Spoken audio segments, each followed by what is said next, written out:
Hi, and welcome to That's So Nova. This is going to be my first YouTube video, so please bear with me. I'm used to doing lives and having the feedback of going back and forth, so this is going to be interesting. Doing a video without actually having anyone communicating or asking questions back and forth. So it's going to be interesting. So my first YouTube video, I'm really proud and honored to be doing one of Alexis's bag or Rose's, Estrella. This comes out on July the 1st, and Estrella means stars. And when you guys, sorry, let me correct myself. Not guys, everyone, all you beautiful humans see all the test team's bags, they're like individual stars. They're amazing. There's so many different bags made from cork, leather, faux leather, cotton fabrics, wax canvas. The possibilities are endless with this bag. So let's get into it. Before we go over the materials you need, I want to kind of show you the bag a little bit. It has a beautiful hobo shape, but depending on what materials you use, will give it a slouchier or a more structured look. Like I kind of wish that I didn't use a thicker lining fabric because it gave it too much structure and I wanted it to be a little bit more slouchy. So keep that in mind when you're picking out your materials. I had very little left of this white birch cork fabric left.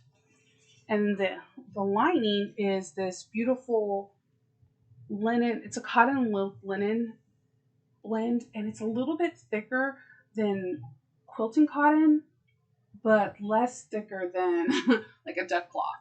And I used So Fuse for my lining pockets and the liner itself. And then, of course, Decovil light in the areas that are mentioned in the pattern where you're going to put to help achieve this interesting look. It has a very cool, I don't know what the shape, it has like a small U bent shape. And I like it because there's no gusset. This body kind of reminds me of a corset. The corset has, when you're building a corset, the pattern and the stitches give you the structure in the corset to help you uplift and give you a more nice curved in silhouette. And this is the same thing. For this bag to have such three-dimensional shape is beyond amazing to me, and it fits a lot of stuff. I've had water bottles already in here. I've had wallets. I took it to going to a doctor's office, to a grocery store, and it turns heads for sure, and it has a very simplistic shape, and I love that about it. There are some optional hardware choices that you can put on here. You can have rivets. There is a magnetic snap, and I think that's all the hardware there is. We'll double check when we go over the instructions, and a nameplate if you have one, or a handmade plate. So, with that being said, I'm going to put this aside.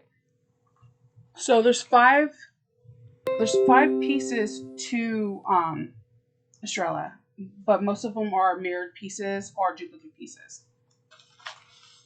So get out your pattern, have your pieces cut out, and we will start to begin. So I showed you the bag. This is going to be your center panel. With that, you're going to have two other pattern pieces on both sides, making it 5 panels in one when it's all connected. You're going to have 2 mirror image end pieces and 2 mirror images. This will be the piece that's closest to the middle of the bag. The interesting thing about this pattern I found was really interesting. I think a lot of the people in our testing team found was interesting is that when you adhere Decovil light, before you adhere it, you're going to cut out very specific pieces, and you're going to use pinking shears around certain parts of the pattern piece to help it with this, giving it a little bit more slouch and kind of like spreading out the whatever the bulk of this Decovil light. And this is a perfect scrap busting project because the bag we're going to make right now is I'm using cork 2, and I will put down the where I got the cork was cork, and I'll put down everything that I'm using today, and where I get my supplies from in the description box, so that way if you have any questions or if you want to look for it for your own personal, you know, because you shopping around and looking at for different places that suit your budget is smart. So we have, like I said, the 5 pieces, 2 sets of mirror pieces, and then 1 main center panel. In the inside, we're gonna have lining, and I ran out of soap use, so I'm using this thinner, non-woven polyester. It's non-woven, and it's very, very thin. It looks like it could be like tissue paper. It's very transparent. I got it at Walmart, and it's usually my backup when I have no other woven interfacing. And with this bag, I wanted to see if I can obtain even slouchier with the cork, so I went for that. And I'm using Conan Cotton Black and your slip pocket. You're gonna have 2 of these, and I also lined that with that non-woven. And I'm going to be using thread that is from Wizardly Stitcherly. It's going to be called Unicorn Mane, because I want the rainbow accents to be the big showy. Like, I like having contrasting thread on black, and especially if it's like a variant thread. So for this, if you want to use hardware, and again, hardware is very optional, you would need a 14 millimeter magnetic snap, your handmade or your logo tag, and you would need 12 small rivets. So I'm not going to do the rivets or the magnetic snap. I am going to do the logo because I want as much slouch as I possibly can, because I plan on using this as my everyday bag. And again, great scrap busting project. And this pattern is for a boastful beginner, and I think this is a great pattern for pretty much anyone. And I think especially if you're previously like a quilter, then it's all the stuff that happens in this will come naturally. And if you're a garment maker, if you do any boning or like any corsets or any structure wear for like cosplay or whatever you want to do, this will come easy to you too. I think this is a great, like, I'm getting into making bag, and also a great, I have a business and I want to make a bag that looks really structurally sound and looks very chic but doesn't cost a lot in hardware. So we'll get started, and I'm going to move you so you can have a closer view. I'm going to move some of the pieces because when we start, have your pattern by you, have everything stabilized. And on page 8 is where I would definitely recommend you to read there. If you're using a logo, all the information is going to be right next to figure 3. We're going to pick one of the main pieces, and let me see if I can get one of my Tandy leather pens, and you're going to measure 4 inches up on the center. So let me get my handy dandy omega ruler and just double check, and it is exactly 4 inches. And I just put like a little X there, and this is where we're going to put our I can't talk today. Our logo or your handmade tags. So I'm going to move this to the side and grab the stuff that I use for when I do logos. I'm going to get a small cutting mat.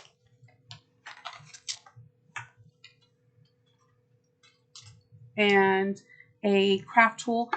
I got this off of Amazon. It's called Nova, and the only reason why I got it is because it had blue, which is my favorite color, and Nova, my name.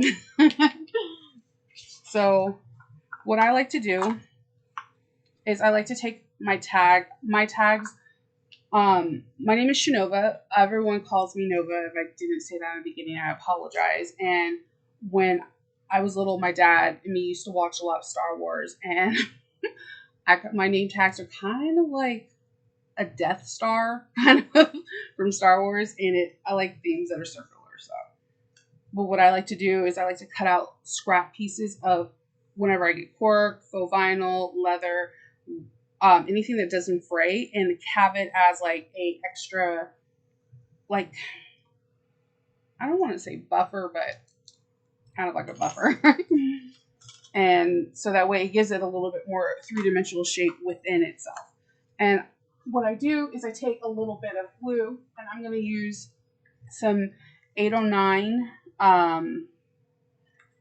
Magnatac, and I just drop a little bit onto the cork.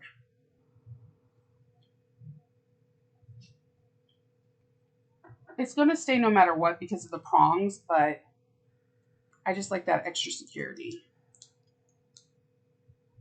And I'm going to bend my prongs, put this right here in the middle, press that down, and then I'm going to take my prongs and with a Tandy pen or a white marking pen, something that's erasable. I mean, it doesn't have to be erasable per se because no one's going to see the mark once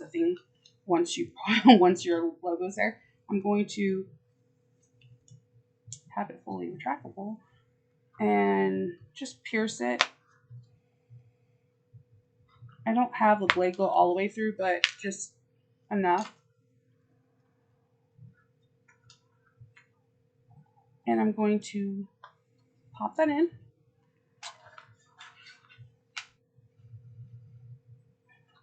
Make sure the logo looks right. And then some people go in, some people go out. I go out every single time. And then I'm going to grab some duct tape, which I found the silver one works best. I keep getting all these really cute colors like cheetah print, mermaid tail, and they don't stick as well.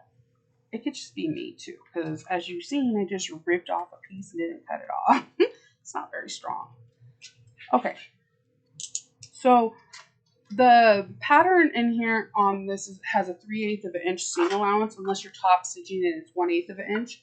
What I like to do is, even though I have a guide, it has 1/4 of an inch and a 1/2 inch. I could use a sewer's guide in the middle so I can have, the perfect stitch.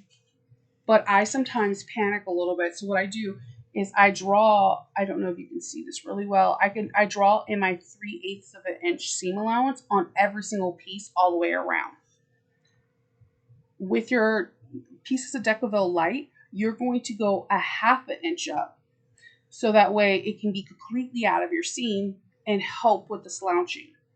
When I was told from the owner of Cork not to use heat on cork. So what I do is I glue it with a water-based glue and a small little spatula, and then I put heavy books on them overnight, and then I go forth. I would have done a cut and fuse and show you how to fuse it, but I don't want to use heat on cork because I'm afraid it might dry it out. So we got that part done, and that part is on page 8 again. And we're going to start with the lining.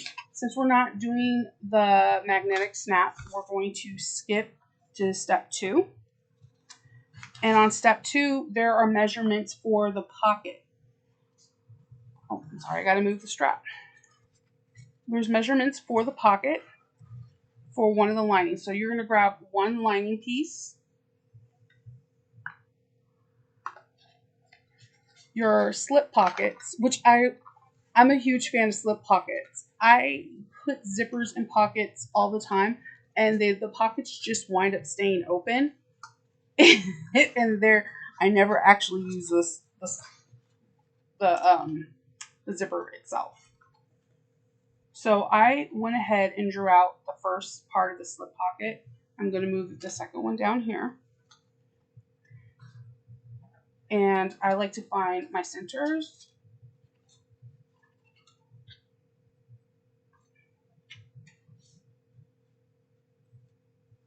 And you can crease, you can use like a herringbone or an air erasable marker or a friction pen, whatever's easier for you. I'm just going to use a small black pen because this is the lining and nobody's going to see it if the black pen works. And there we go.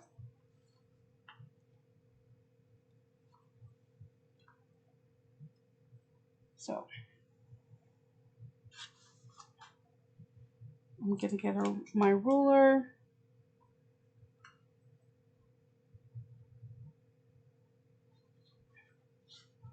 And we're going to do some measurements. We're going to do right sides together. Sorry, I have like little right sides together. And I'm going to crease this.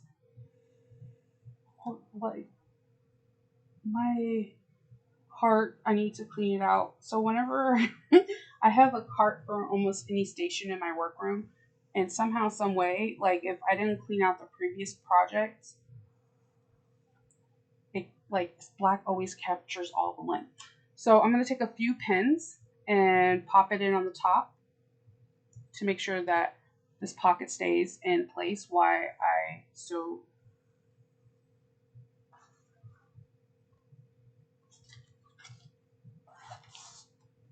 Move this out of the way so you can see. All right, I'm using I believe this is a 40 weight thread. Yeah, no, it's a 45, Tex 45. And I bought this at Wizardly Stitchery a couple of weeks ago. And I've been wanting to test it out with like black. I think I tested out with one other thing in black, and I'm a huge fan. Whenever I leave my sheen, I always use whatever scraps left behind, and I always do a running test with different levels just to make sure that the tensions are all right. So I'm just going to sew this off. And I have a Juki 5550. It's a garment. It's a garment industrial sewing machine. I got this from Steve from Sewing Gold, and we experimented around, and I put heavy feed dogs on when I am making like bags, and I'll put lighter ones on if I'm like working with cosplay, silks, what have you. So what I do is I check. You see there's like different layers. I just keep something like this in my cart so that way I can just check the tension and make sure everything is okay. All right, so there is very specific measurements that are in the pattern for creating the box, and I'm going to do that now. I'm at a 2.5 set, and I'm trying to make sure that my little arms are out of the way. And I'm just taking my time and breathing and not sewing through the mat. I was like, what is sliding? And right before I get to the where I have the corner of the box, what I like to do is I like to count off the stitches. So you can go 1, 2, 3, 4. And then this 5th one, I'm going to do a little hand cranking. So that way it's even on both sides.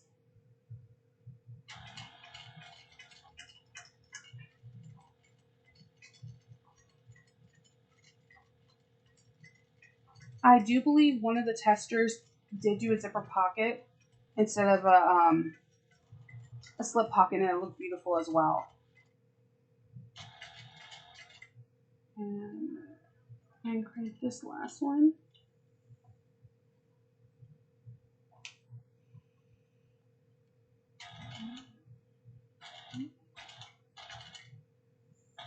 And I'm going to back stitch.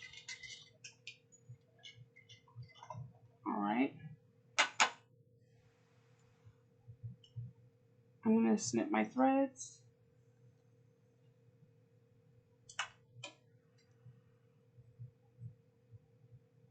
And actually, I see that the bobbin was being kind of fidgety.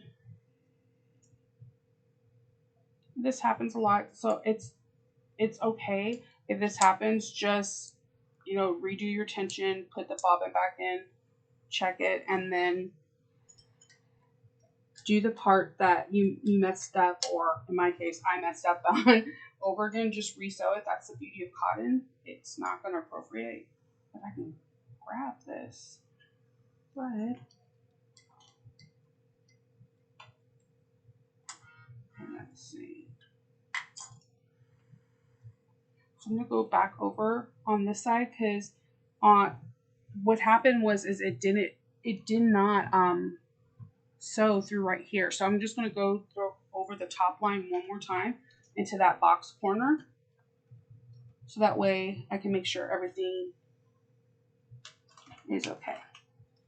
I'm glad this happened on the cotton versus the cork.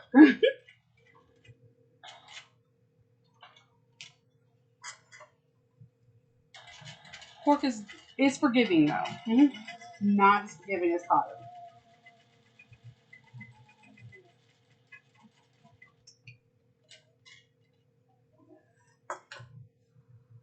Okay. There's some awesome people that also have some YouTube tutorials that are for this bag. We have Lauren from Mormino, Brandy from, I'm going to double check. I don't want to missay their name. Beans Bags and Handicrafts. You have Castine Crafts, Monica, and you have Tammy from So Effable, I'm saying that right, and Vanessa LePeak. They all have tutorials coming out too. So I love that because it gives you an option to see what kind of style suits you, and then you can also see different techniques. Like somebody might put more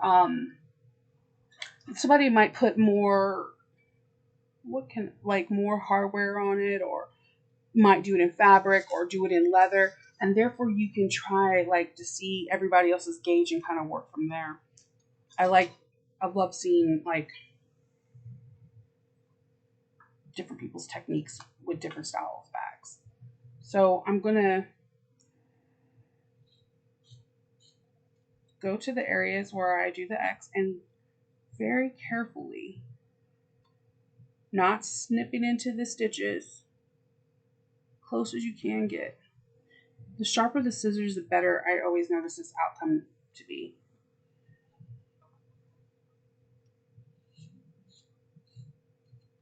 All right, and then I'm going to do the same thing, getting into the corners without getting into the stitches. And I'm going to move the pins. And I'm going to bring this pocket through.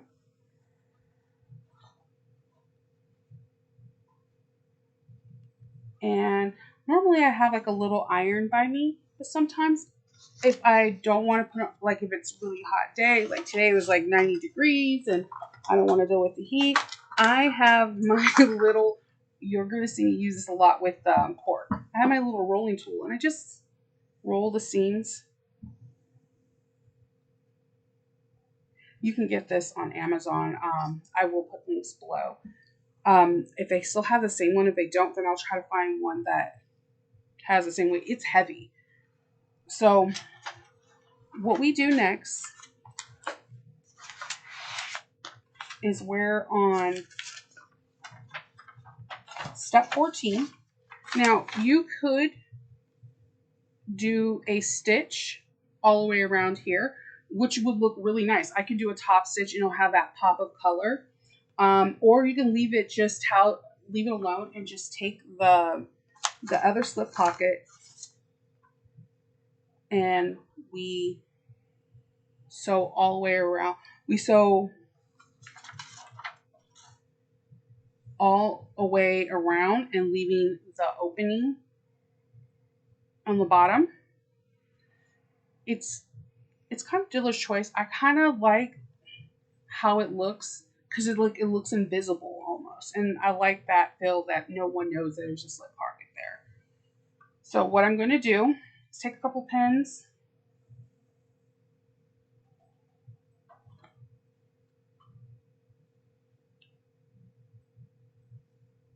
and I like to line up the top first because if there's any like issues with the bottom, you can do a little flipping and a little bit of pinning. Actually put this on this side, and then I like to go up like a ½ inch or 1/4 of an inch just so there's like no raw edges. You could use wonder clips, binder clips, hair clips, whatever whatever suits you. Whenever I'm working with cotton, I naturally gravitate towards pins, and I have a ghastly amount of pins. Like I love pins. So when I get it there, we're going to go all the way around with your 3/8 of an inch seam allowance, and you're going to, I like to go back and forth a lot because I know I'm going to be using this pocket for helping turning and whatnot.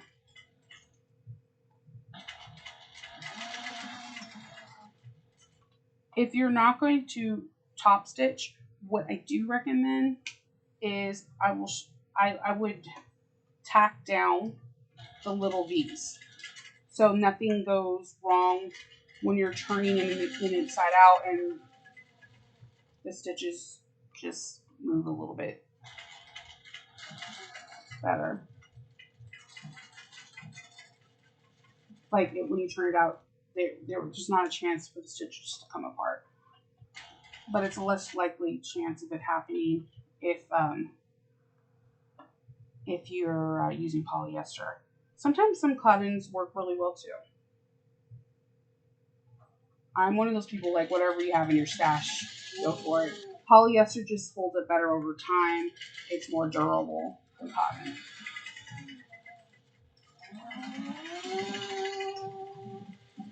But I've been in a pinch where I was making a bag or something like a wristlet and the only color was in the cotton and I just double reinforce it. So what I'm going to do is, like, do you see how there's like a little V here? This does take away a little bit of the inside of the pocket, like a little bit, but it has that extra structure that is needed. So I will just go back and forth a few times on that and call it a day. And I'm going to do the same thing on the other side and trying to snip all my threads. I have a wastebasket down here, but sometimes most of it lands on the floor and I sweep it up or vacuum it up when I'm done, or the next day, to be perfectly honest, because normally when I'm done I'm like, nope, time for bed.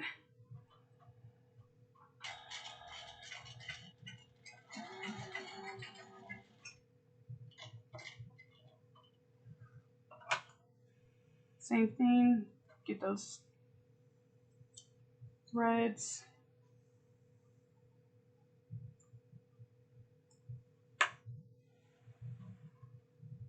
And I got over there. All right. So we have our pocket. Sorry, it's really hard to see. I should have picked another color than black. I was just really excited with black and I was like, yes, black and black cork fabric. So what I'm gonna do is get the other lining pocket. Sorry, I'm maneuvering things around. And I'm going to stitch this at 3/8 of an inch.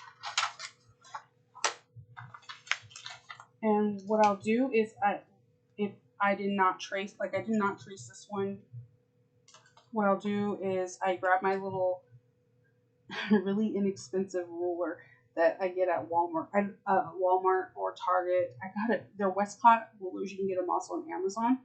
And I'll just put like a magnet exactly where the 3/8 of an inch is. Go from there. Let's see. Just have to get, there we go.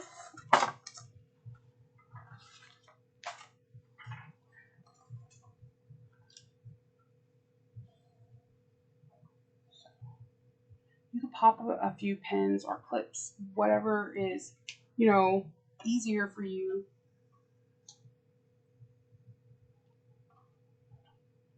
To do. And I backstitch a couple.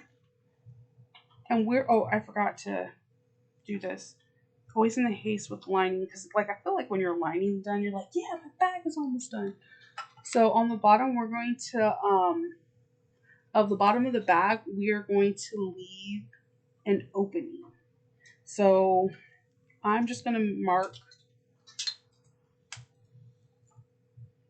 like one. You can like some. There is the exact measurements of the opening that in the pattern. You can do it from like 1 inch from the curve, or some people can work with a smaller opening. It all depends on personal preferences. And I'm going to stitch at 3/8 of an inch, just like baking, just slowly going over the curves.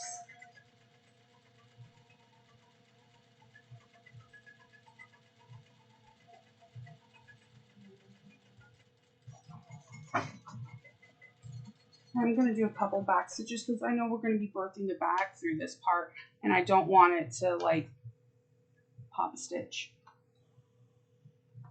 Get this. I love this rainbow thread.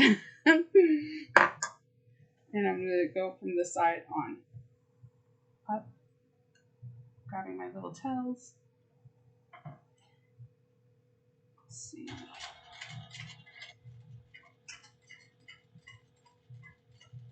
Inch. And 3/8 of an inch.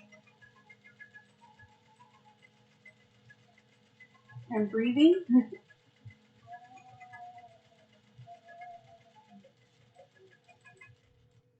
Just grabbing the little. It kind of reminds me, like when I see it, I'm like, it looks like a t-shirt. Let's see. One second, I did not catch this part. This is why it's important to put pins. Do as I say, not as I do in this scenario. Pins are Wonder Clips. I'll be using Wonder Clips. Or a version of Wonder Clips.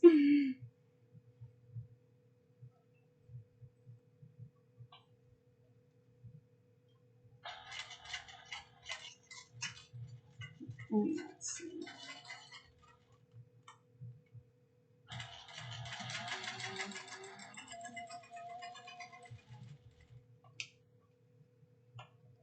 Okay. Back stitch. All right. I'm going to cut these little tails, and then what I'm going to do is the next step is we're going to use our pinking shears and just pink the areas that are not open, like that are not exposed for birthing or the top.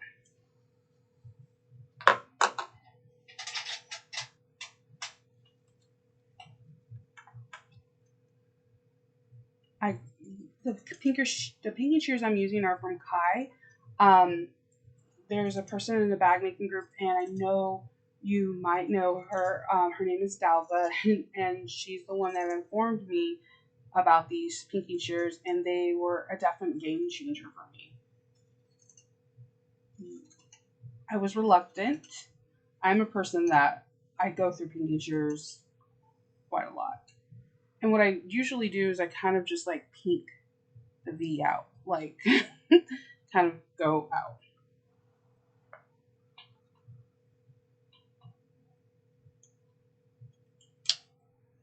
And do the same thing on the other side. Get as close as you can. Do not go over the stitches because that'll be sad. I mean, it's fixable, but not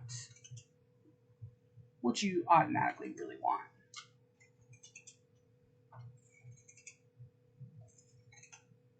And we're just cutting. I find the sound of scissors cutting really relaxing. Let's see. All right, so getting those, and we have our lining. So we have that part done. We're already on the next part where we're going to be doing the exterior. Again, I find this exterior really fun because it reminds me of garments coming together, like a garment, and I'm just really excited about it. So you need one pair of each of your mirror pieces, and I'm getting those together. So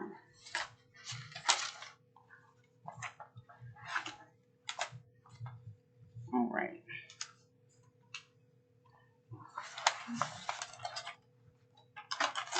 Okay, so we have all of our, we're going to do the front of the panel, and because I have the white chalk marks all for my 3/8 of an inch seam allowance, it's going to work out great.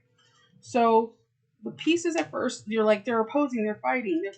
They come together beautifully. Like they come together very, very well. All right. So this part, I would not skimp on the clipping. I like to clip at the ends where I know that the sewing is going to stop and start, because there is a little bit of a curve, especially in the other pieces. So what I do is you grab a couple of clips, and don't put pins in your clip thing and poke your fingers.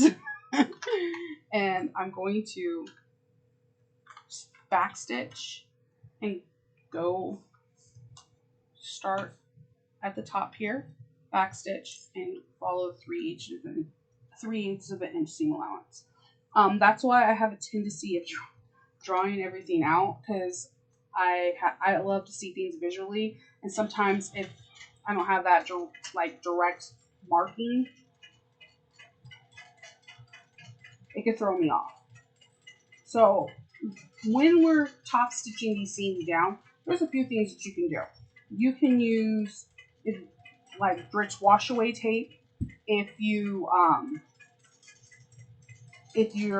machine gums up with regular DSD.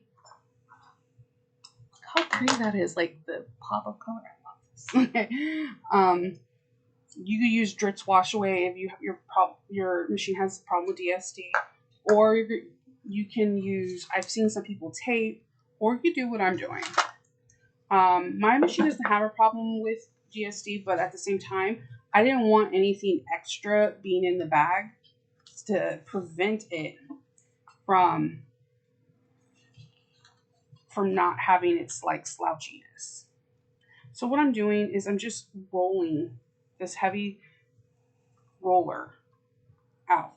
Now you can glue base, maybe like you can use I use whenever my children go back to school, they get tons of glue sticks, and then I always take a few, and I'm infamous for using glue.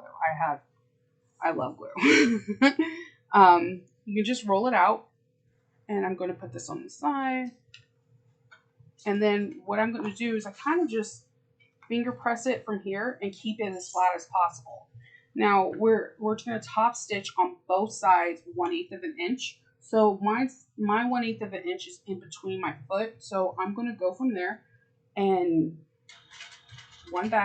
do back stitch and do as best as I can and breathe. I think I always forget to do that when I'm when I'm top stitching because it's like exciting to see your bag coming together.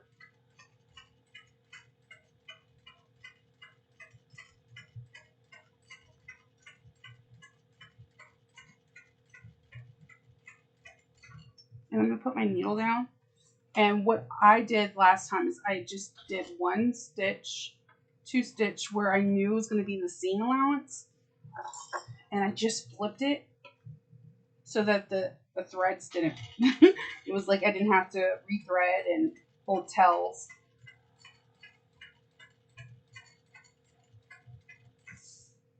Oh no. You guys just seen me make a huge mistake. I knew something was wrong. Well, that is okay. Because I have a seam ripper and like I said, cork is a little bit more forgiving than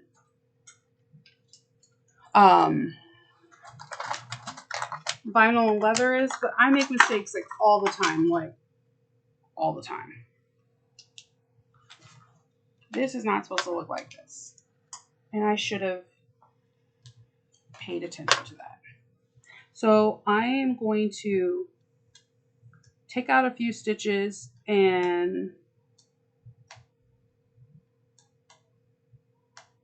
let's see.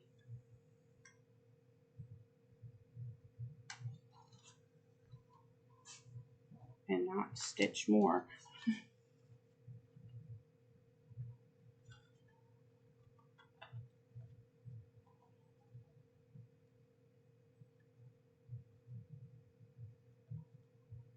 I have a lot of seam rippers and I always see the message going around, what is your favorite tool? And it's always seam rippers for me because I feel like they're the most important tool. I'm super nervous. It's really funny that live I feel like I can do, because I have like the going back and forth and talking to people, people asking me questions, funny stories. Let's see. And pick out a few.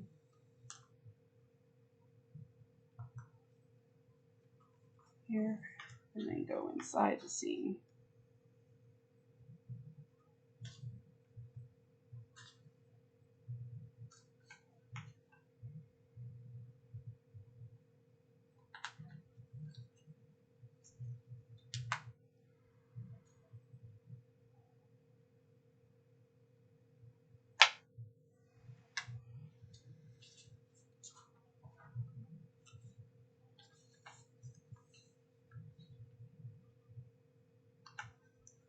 Let me get this part off here.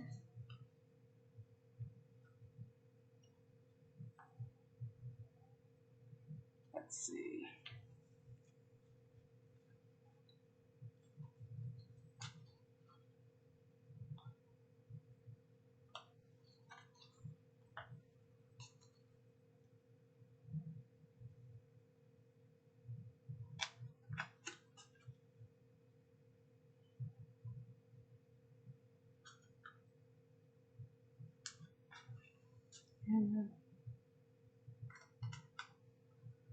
There we go.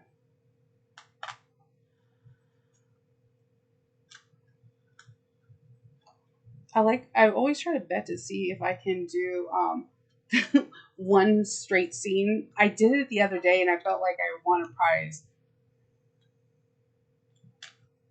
So and I didn't, but it felt awesome. Kind of like when you're peeling, like I love to peel apples, even though I eat the skin of the apples, because I just like to see if I can do it in like one smooth peel.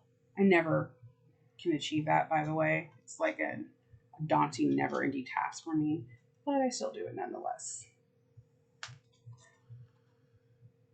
Let's see.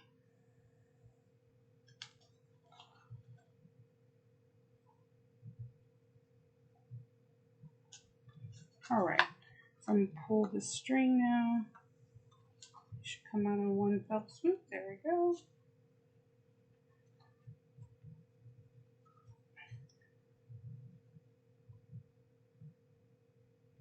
Just a few more stitches and we get back to our daily program.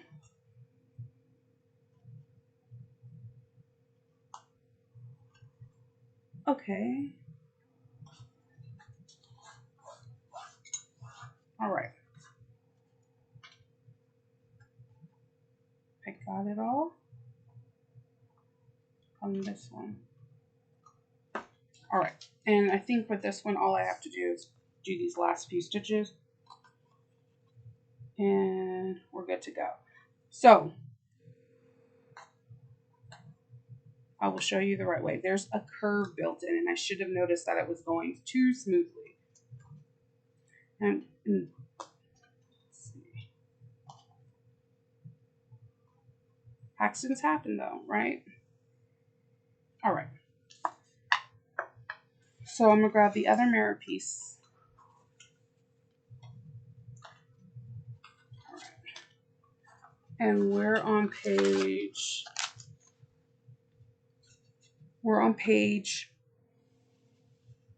if I can talk, we're on page 12 and we're on step 5.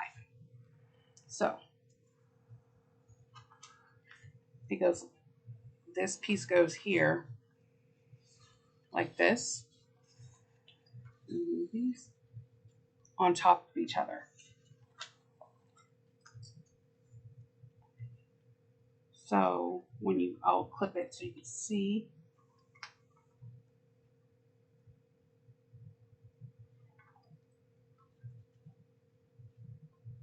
When you're clipping, you kind of have to use your finger to spread out the seam because there's a slight curve.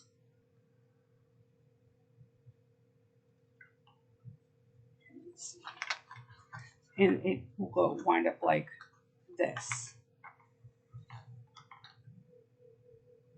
So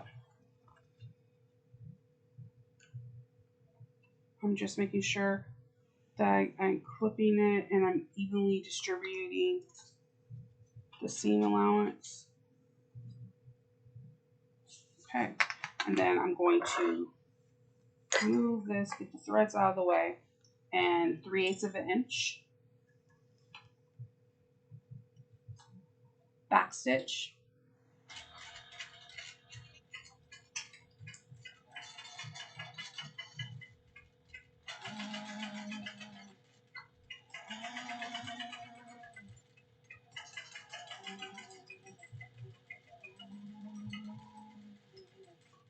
Okay.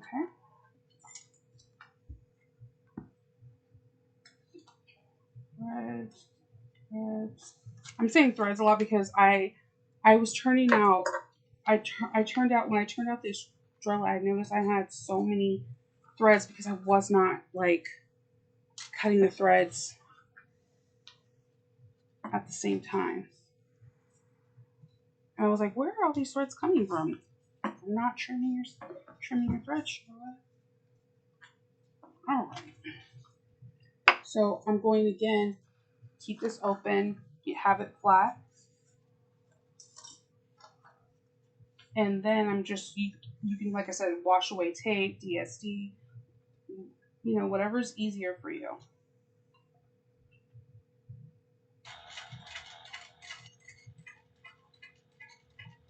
You also could maybe do little pieces of clear tape, just like a temporary band-aid real quick.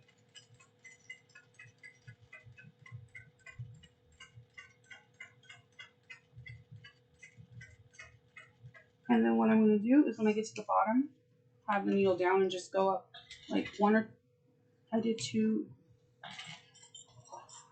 and then I'm going to do 1/8 of an inch again, and just breathe.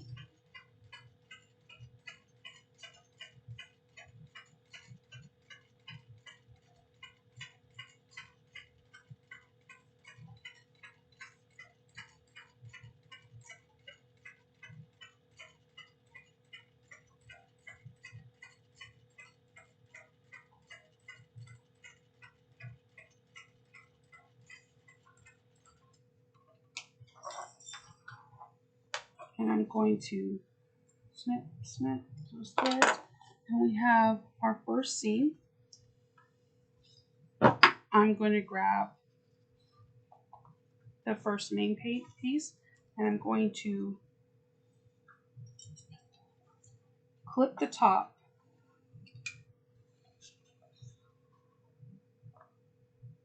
I like to clip at the very top, and I always like to clip at the very bottom.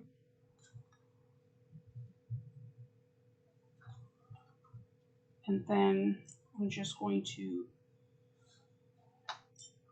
work the curve. And I like to clip within the seam allowance, which I should have did with the first one before I had to unpick it, but that's the way it goes sometimes. And I like to use my fingers and just kind of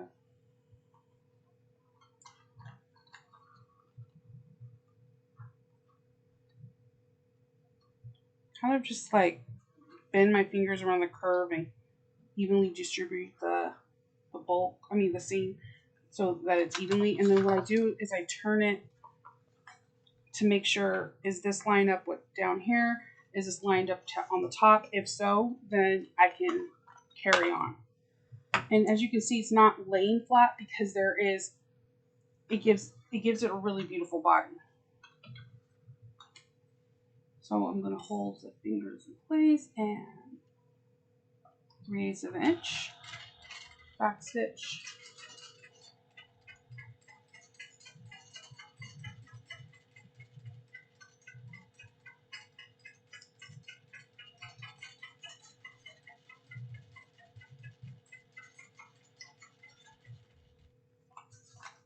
When you stop, make sure you have the needle in the needle down position.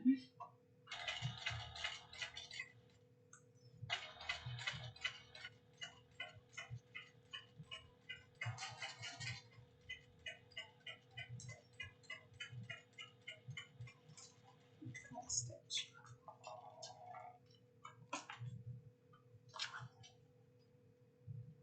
Threads, threads.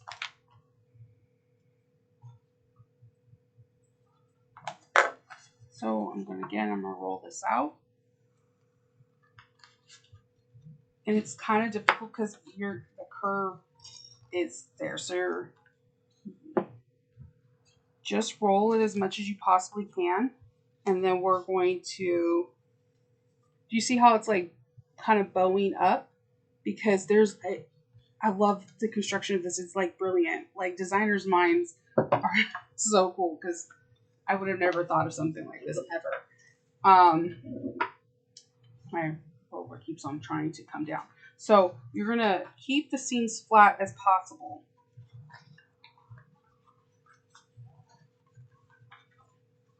And you're going to see it's going to bow up, and you're just going to, if you're not using wash away tape, you're going to take it nice and slow.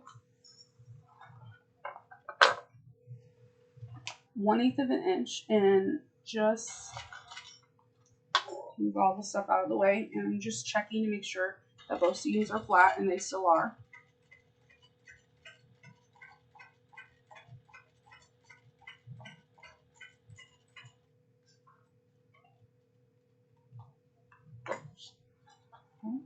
I'm just adjusting as I go. And I'm just letting the curve take me like on the thing. I'm just letting it naturally go where it's supposed to. I'm kind of feeding it in.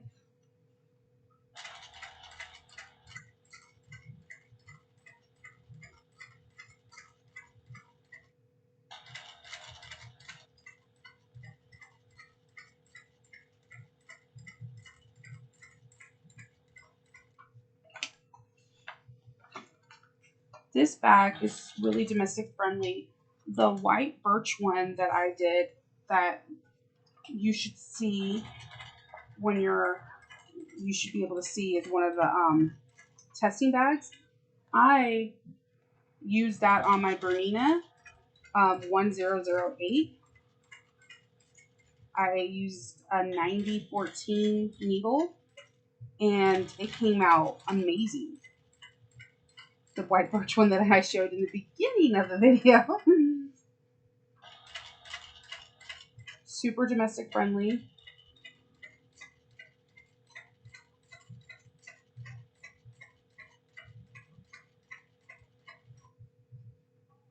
Just continuing to make sure that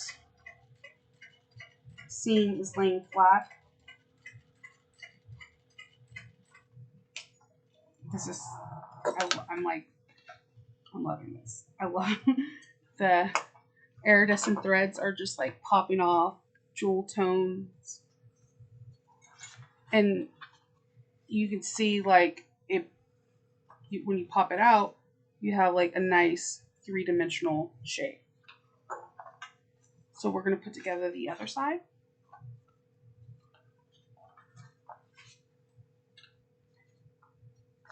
Get these loose threads.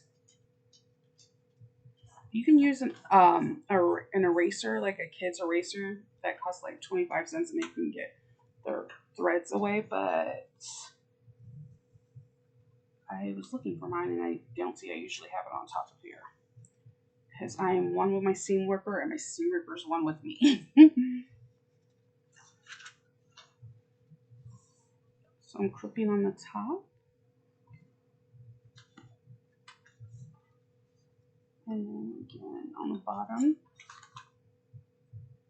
And then when you open it up, it should be the other half of this.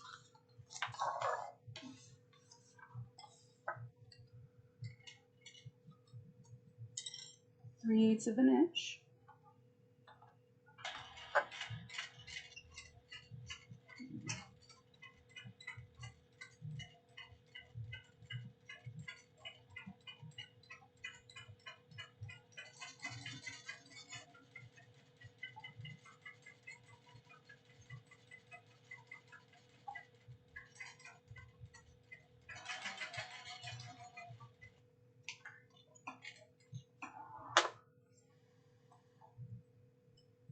Okay.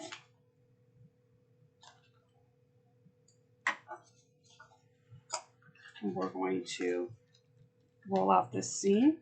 You can finger press it too if you don't have a roller. You can finger press it and like kind of like a pancake, you can just flip it on your table and just like keep the seams as flat as you possibly can. That method works too. You can roll it, you can finger press it, whatever, helps you get through the stitches.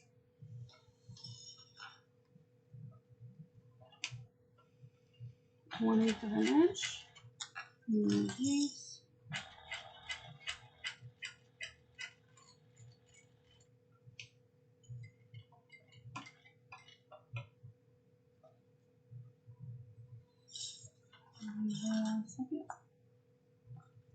Let's see.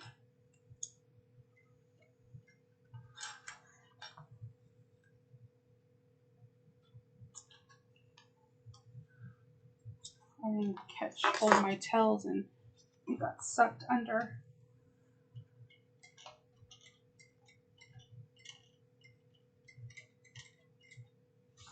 Maybe I ran out of bobbin. I feel like I shouldn't have. Let's see.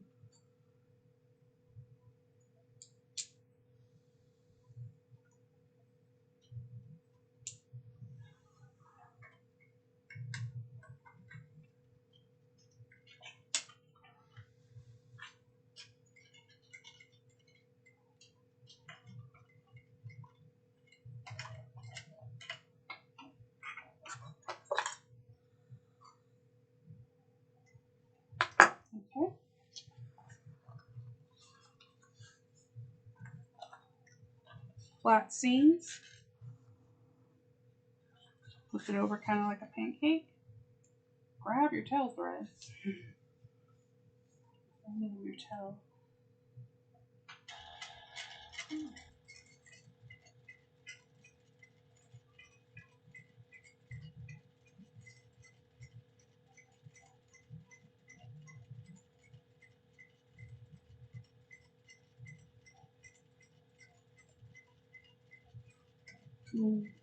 You just remember to breathe. I feel like when we get to that step as makers, sometimes we just forget to breathe. Like holding our breath is going to make the perfect stitch.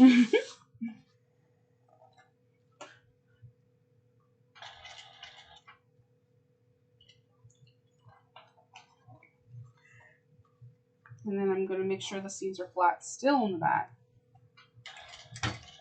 And my bobbin is not acting nice.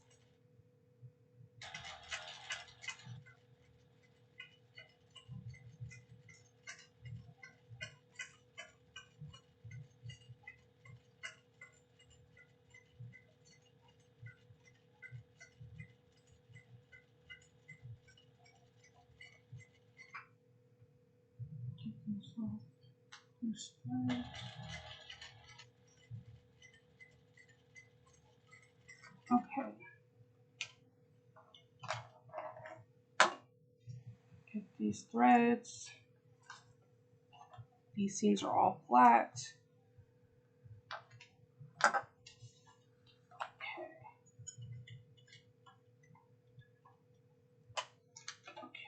All right. So let's do this part. I am going to clip it on the top.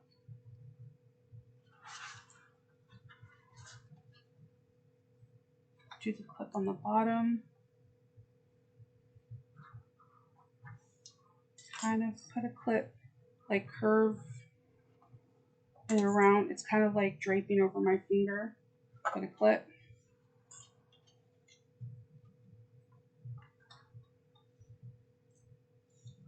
Another clip. I'm an over clipper and an under clipper.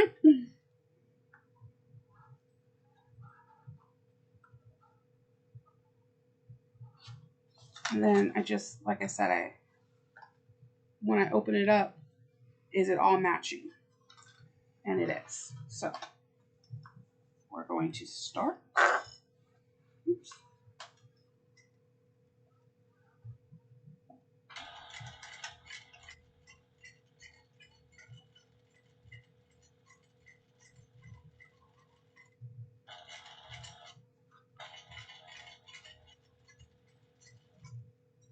Following up 3/8 of an inch.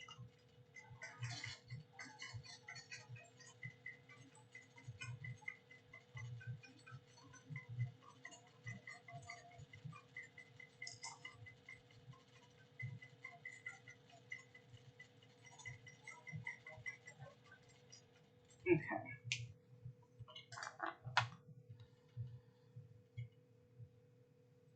My bobbin thread is not cooperating with me today. Sometimes you just have some of those bobbin days.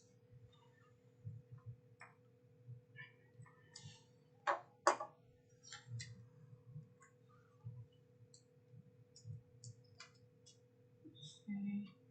What is going on with you today, Bobby?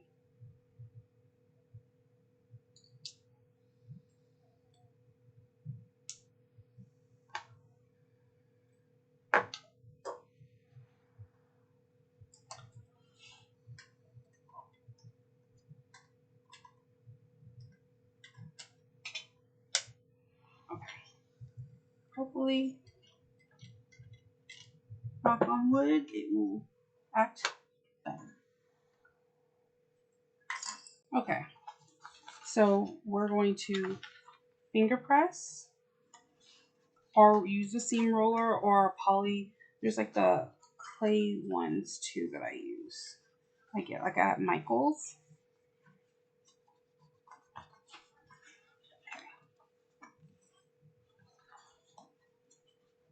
I'm just going to make sure each seam is where it's supposed to be. Now I'm going to make sure these clips are somewhat out of the way and start on one side,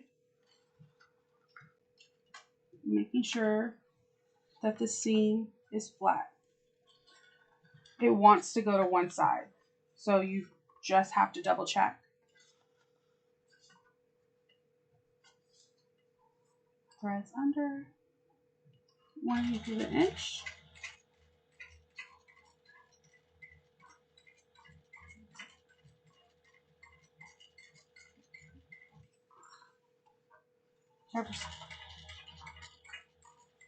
Just keep checking.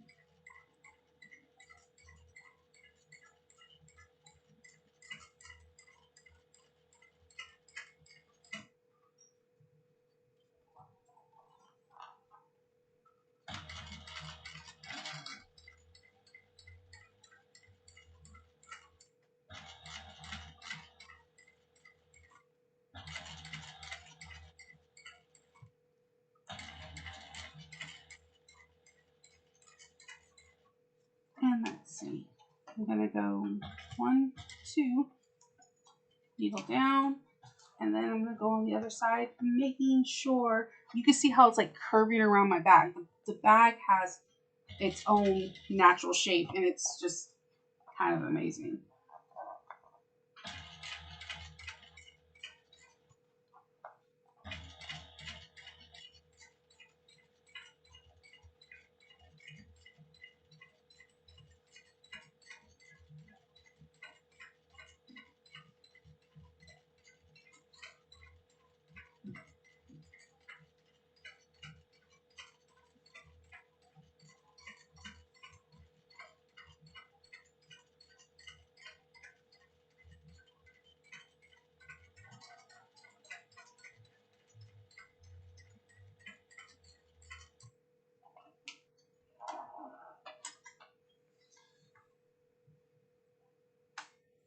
Okay, so we have the front panel done, and we have to do the back panel and the strap. Now, all fairness, the strap is done on the next page after we do this one. You can, like my dear friend Monica always does her straps first. I have a hard time doing that. I don't know why. I shouldn't be reluctant to it as I am, but I am. I don't know. Maybe I will try it next time. I always say that. All right. This piece here, centerpiece, and missing one more side piece. Oh, that of course had to fall.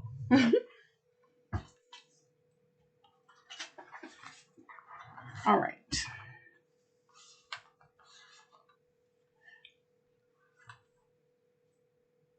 Okay.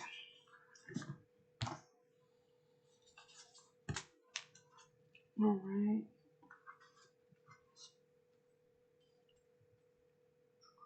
I'm going to clip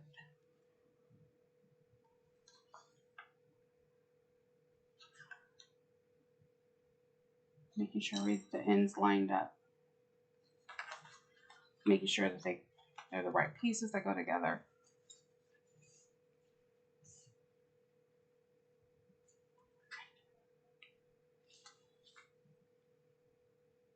And pinning, clipping.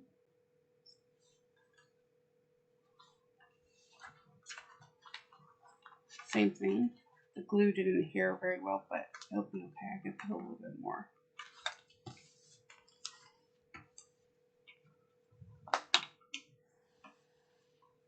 That's what I like about using heat like an iron, though, because with Decovil, heat is pivotal. Every time I try different glues, it's like a hit or a miss.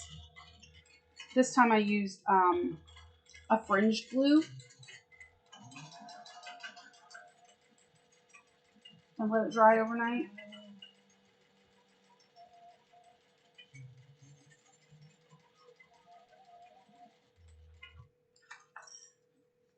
And I don't know if I like it or not yet.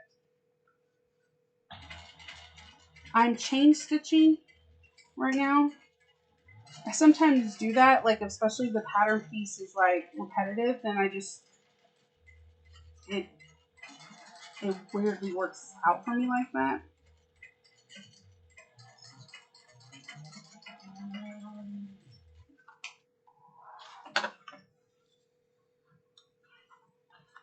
And I'm just trimming threads.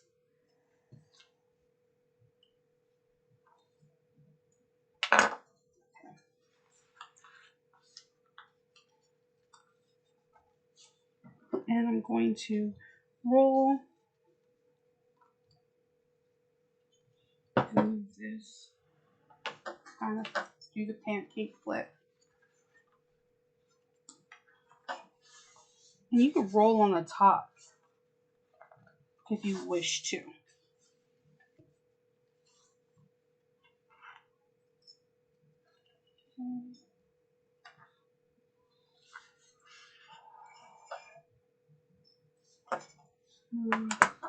My snips. 1/8 of an inch.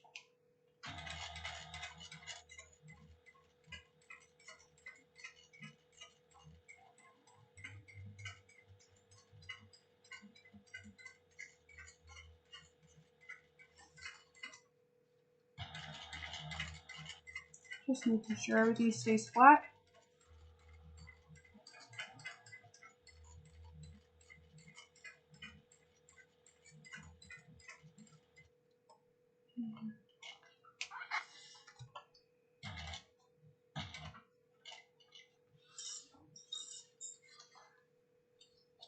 Okay.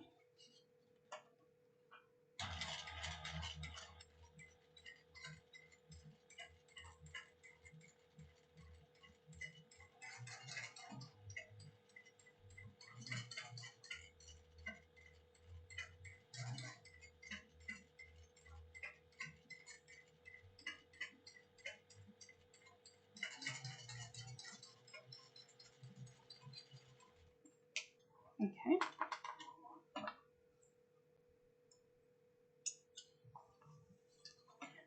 That's one. And so you can finger press.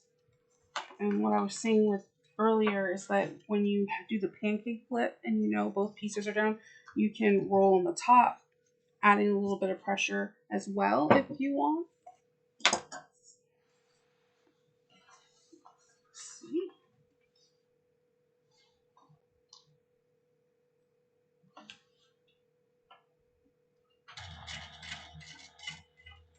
I'm doing the same thing.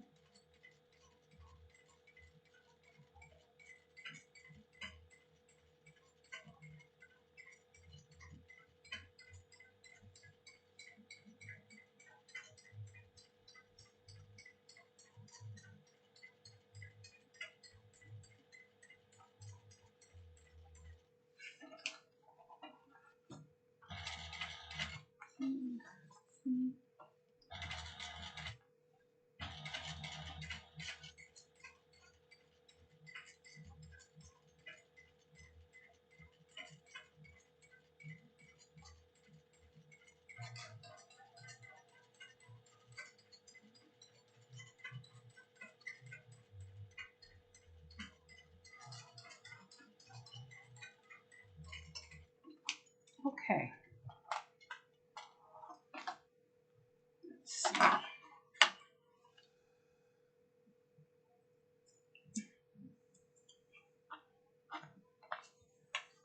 All right.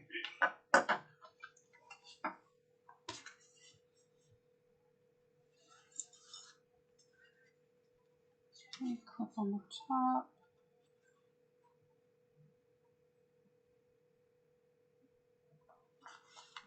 Definitely clip on the bottom.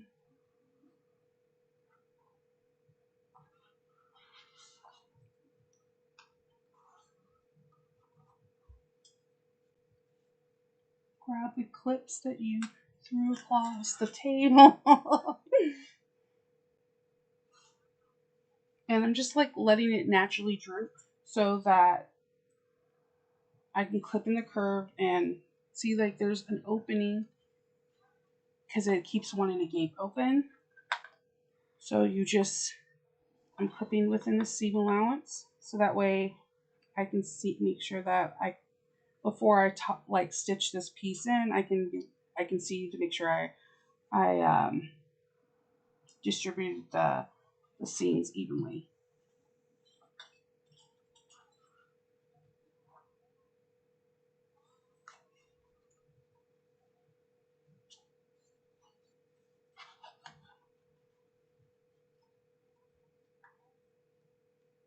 Make sure all raw edges are together.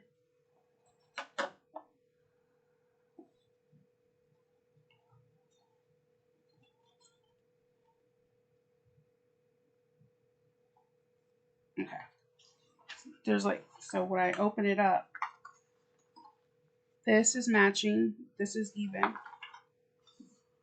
This part is going to be a straight line, and then this is a straight line on top.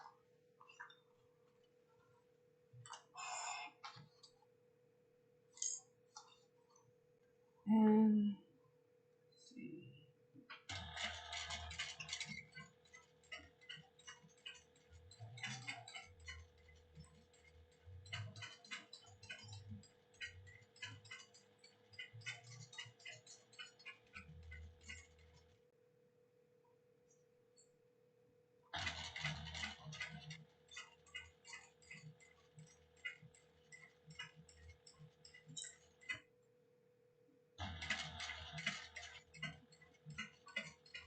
I'm just letting it naturally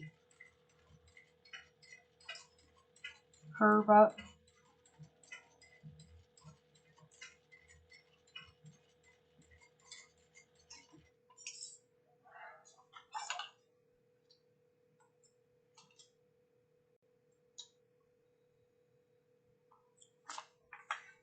Okay.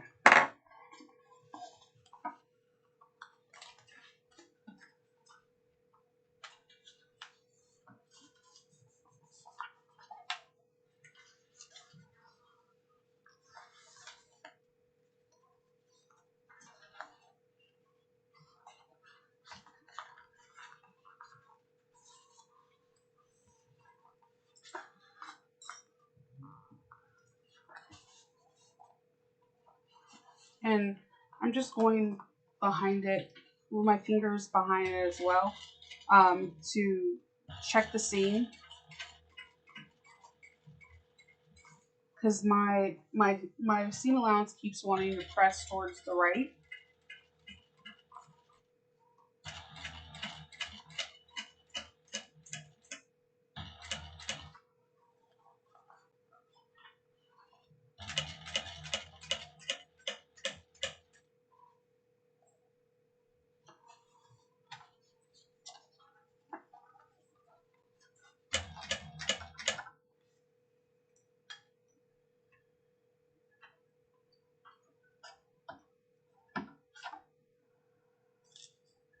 Sorry, thread was tightening up on the top.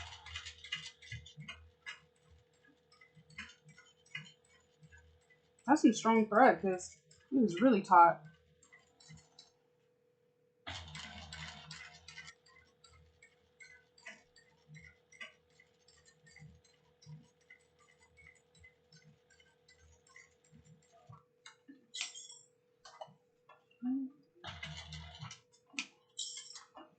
And stitches and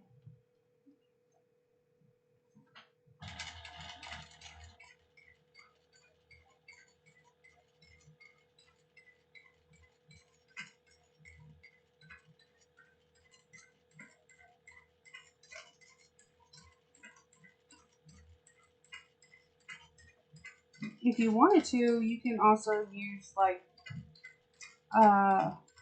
a tandy leather, or Lauren has like leather marking tool.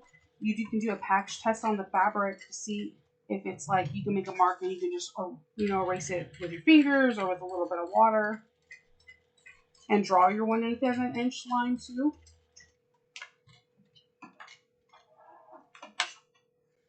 I'm all about drawing and and you can see the stitches. I was going to go for black, but I really wanted to use that.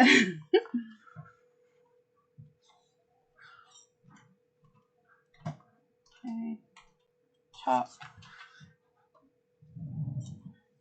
bottom, and not have a scary heavy tool roll down.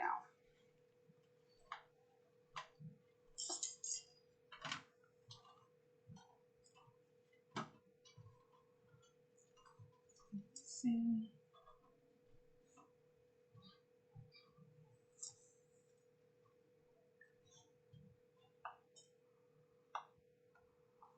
Okay. This is why I draw all the the seam allowances on either side in case I want to flip it to another side, then I have it.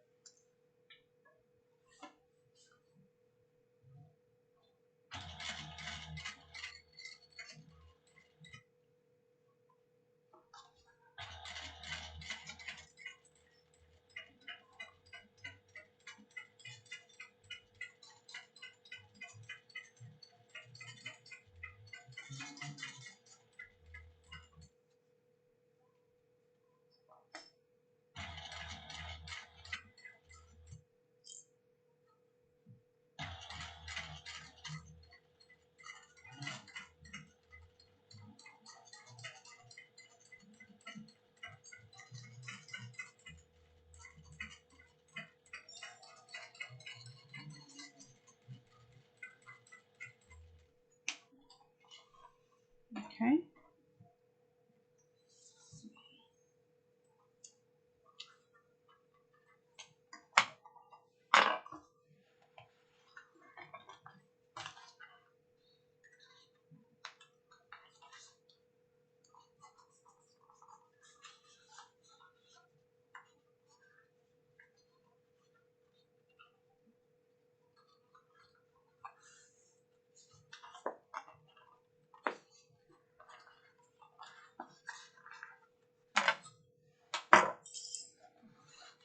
I'm going to make sure that I have the seam allowance on its each side that it's supposed to be.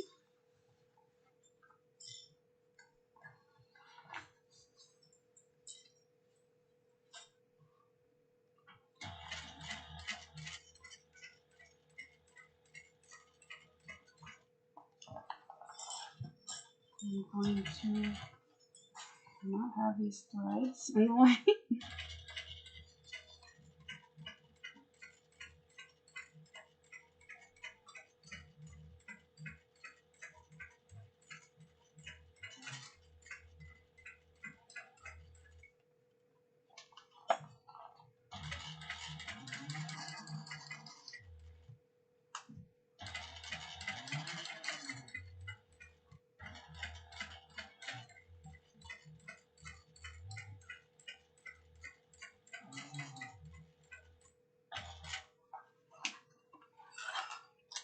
And not take a whole bunch of clips with me on the floor.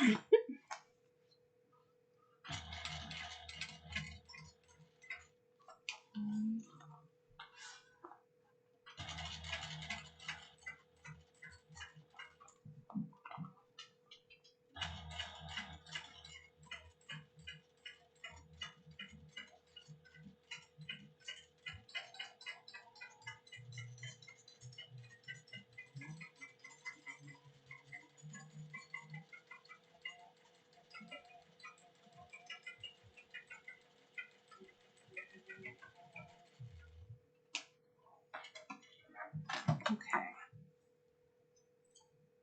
All right, so we have both our pieces. And we are going to put them together.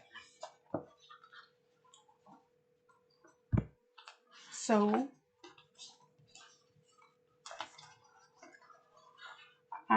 you match seam to seam.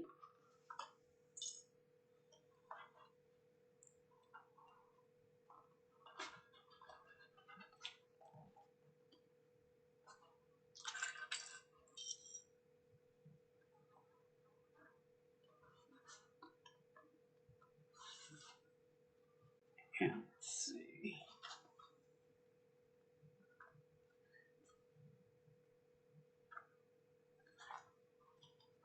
Just matching all the seams together.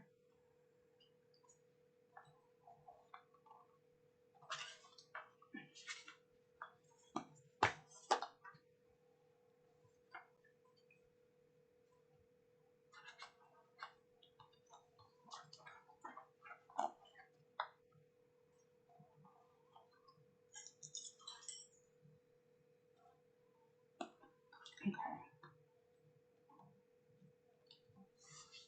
All right. So we're going to start with one edge and we're going to go do a 3/8 of an inch seam allowance.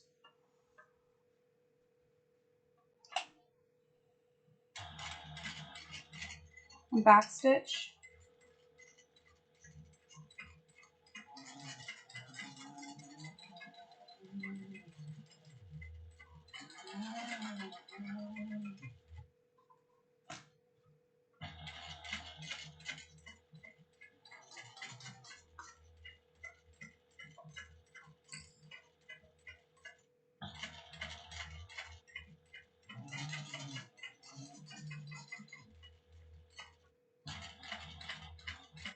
And I just kind of like hold it and let it go around its natural curve.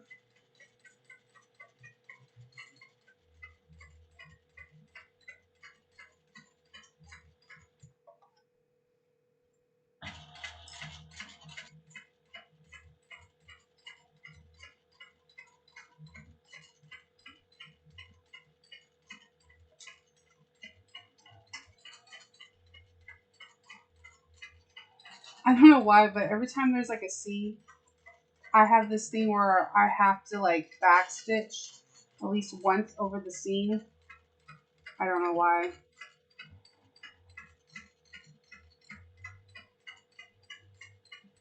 Maybe just like your extra little reinforcement stitch.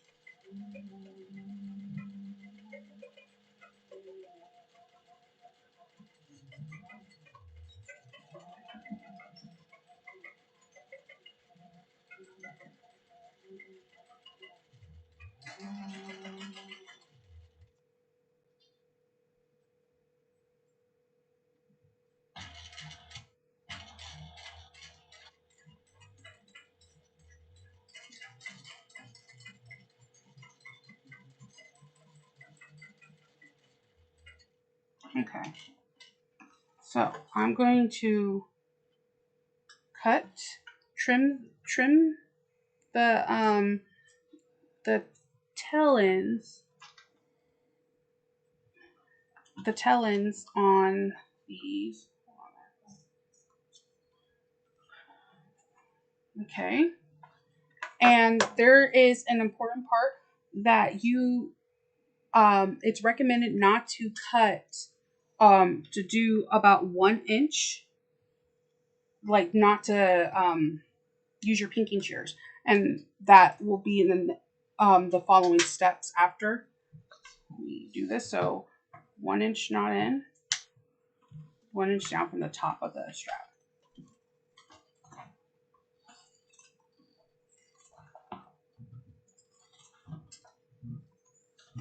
And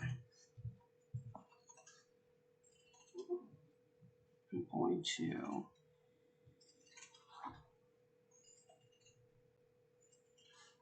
trim. It's kind of harder around the bulkier seams, but you can use a pair of regular scissors if your pinky shears are not up to it. The ones that I got that are purple from Amazon was not up for it. It was like, nope, I'm resisting, and it would not go over the seams.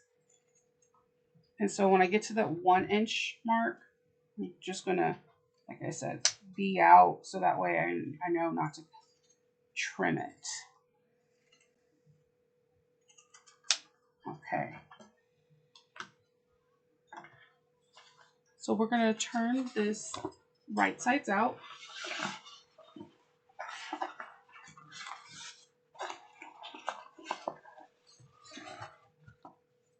And let me remove this pin thing.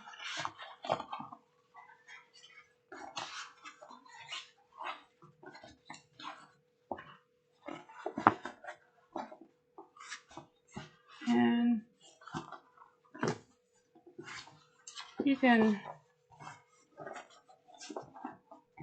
finger press. You can get a herringbone tool and just make sure you poke out all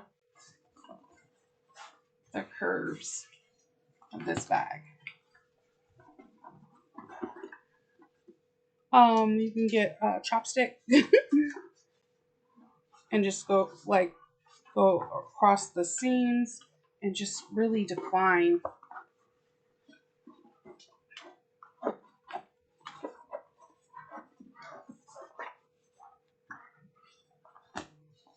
See, this bag is like, I love the way it forms. And if you have like a particular seam that's like kind of bulky, you could try to roll it out with your fingers, or you can use the roller too to get a really crisp edge.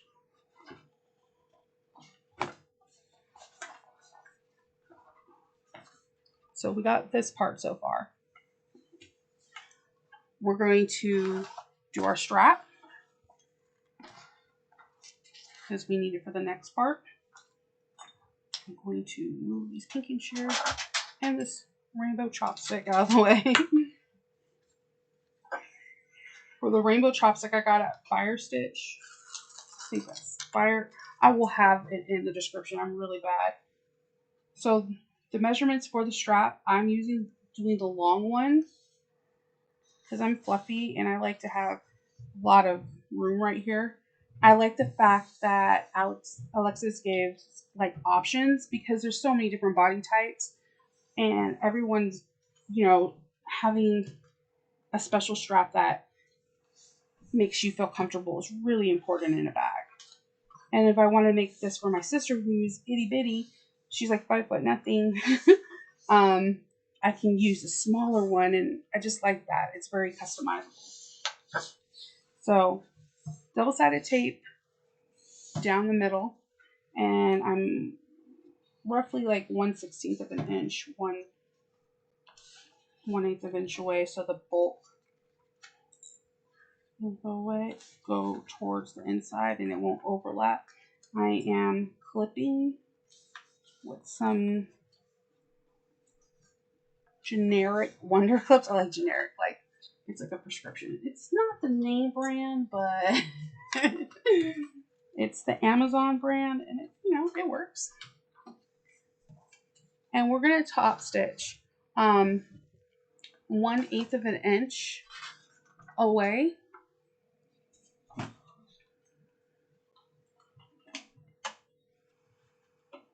We're in the home stretch.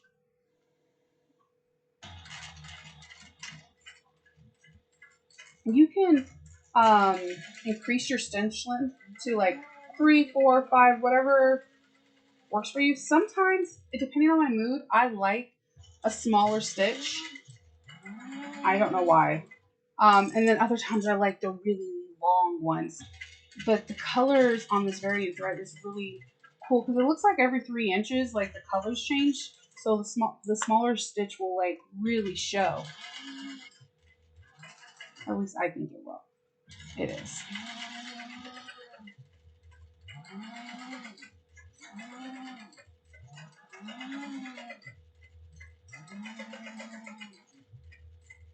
Whenever I'm like on this, it could be called lazy. I know that this part of I'm just going to go use 1/8 of an inch going across and then needle down.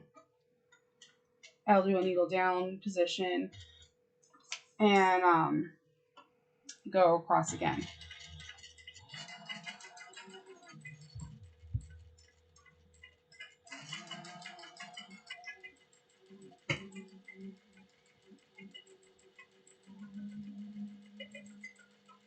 And some of the testers had some really cool, interesting, different ways to do straps too. But I really like how this strap is like built in, and it has like a nice like curve right here for the strap. It's just really, really nice.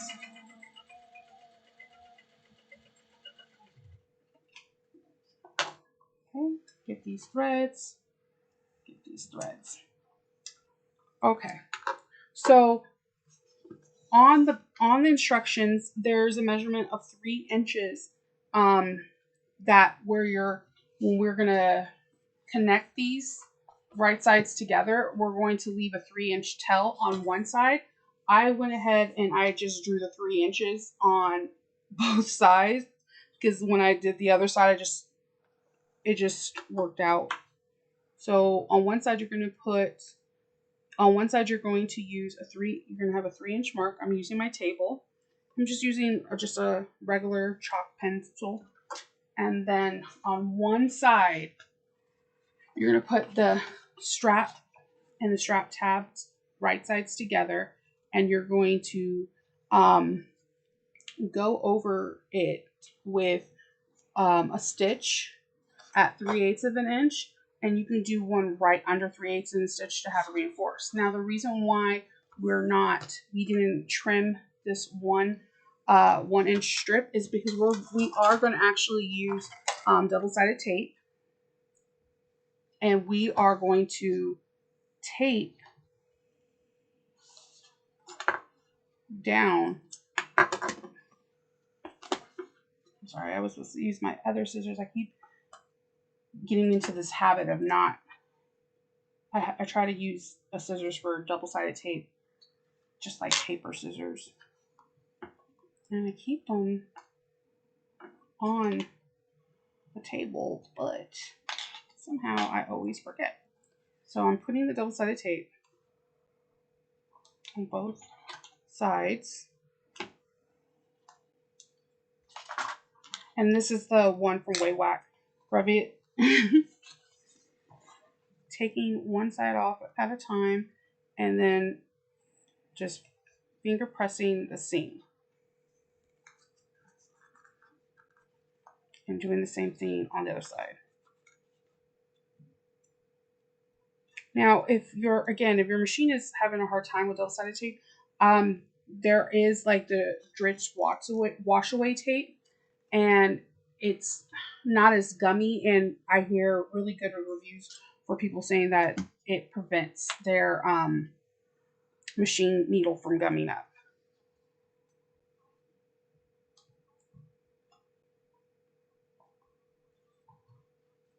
My brother's machine does not like tape, so sometimes I learn how to live with it, and sometimes I can't live without it. So I have my chalk mark right here, and I'm going to just pick a side, and I'm going to do 3/8 of an inch, which I have marked on the other side. Get it as centered as you possibly can.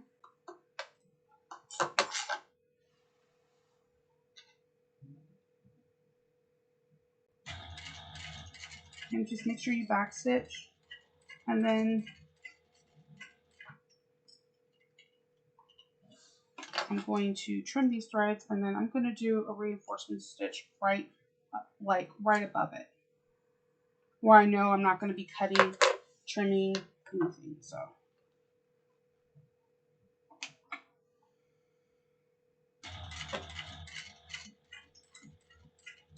especially because I'm not using rivets, I like how chic this bag is. It's like a statement piece. So trimming all the extra threads. Okay, so we're going to, I know it feels awkward because you want to put the other handle on, but we're not doing that just quite yet. I have the pocket always going towards the back of the bag because I usually throw my cell phone in there.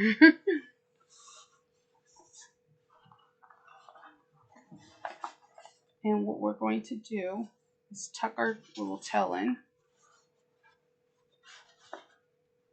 And we are going to clip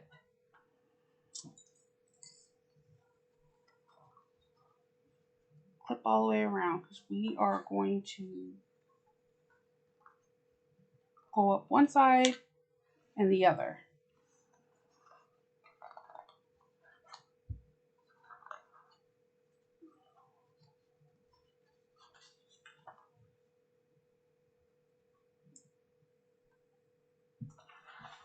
So what I did the first time is what that helped me is so I didn't have a million clips right there. I mean, you can clip all the way around. You can do that, and I'm going to do that. Or you can clip one side at a time because you're not going to sew on top of this.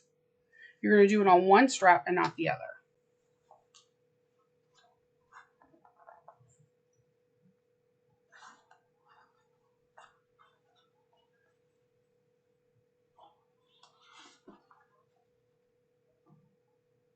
Oh, it would help if I stop the clips.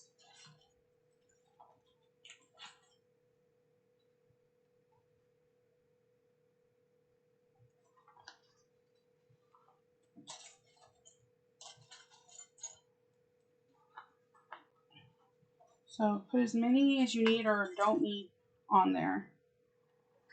And what I did last time is I drew the stitch line in the inside. So I went from the inside out. I know it looks super awkward, but it felt comfortable for me. With my Bernina, with the domestic, I had a free arm. So it was, I could just shoot that in and it was like, yeah. So, but I put my bed back on just to see what it would be like on the other side. So I turned it, I sewed from the inside out, and that's why I drew, let's see. That's why I drew the lines on the inside. I might have to rethread this. Today, this machine is not being friendly with me.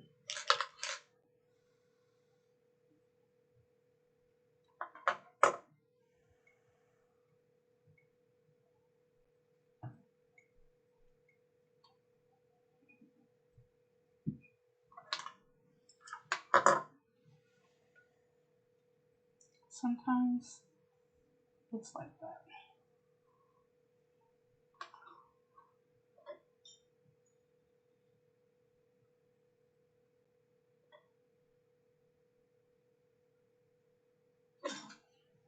Okay.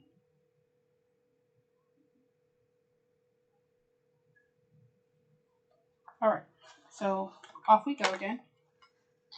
And I keep checking out. Put the needle down's your friend in this position, so because you don't want to accidentally sew over your strap. That would be very unfortunate and it's kind of sad. So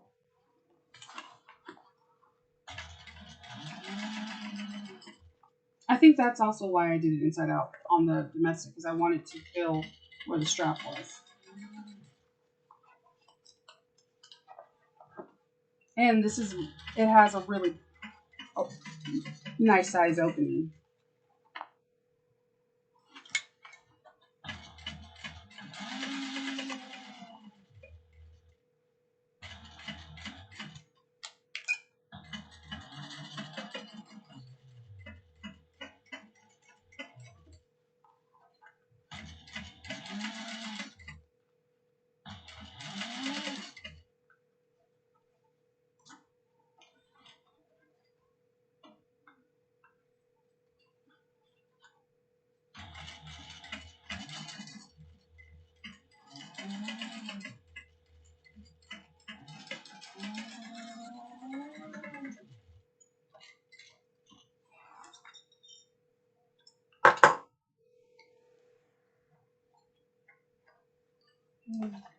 Real quick.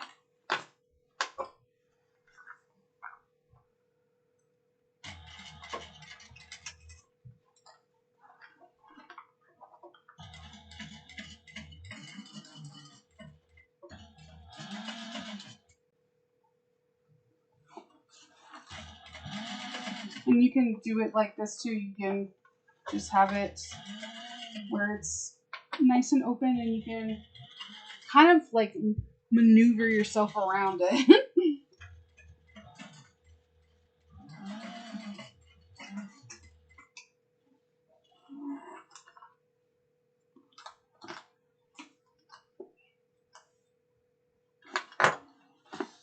do that. Get this thread. And just finish off this side right here that has no strap. Make sure you stay to your 3/8 of an inch.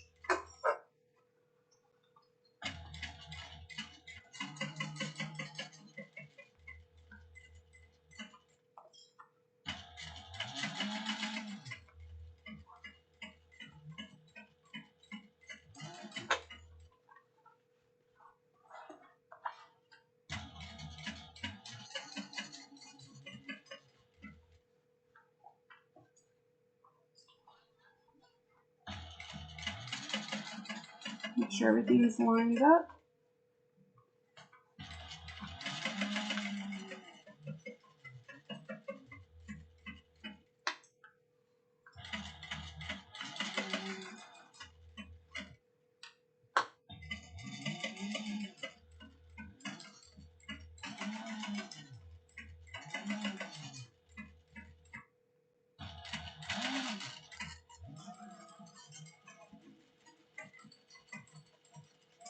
Okay. All right. So what we're going to do, and my machine's just going off, we're going to get our pinking shears, and we're going to pink around here. I like saying pink.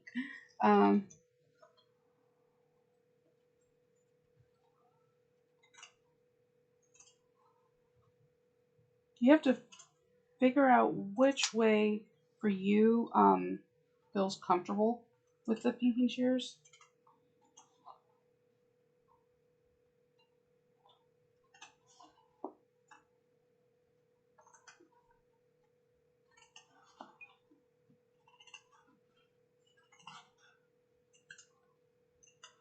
Make sure you don't get into your stitches.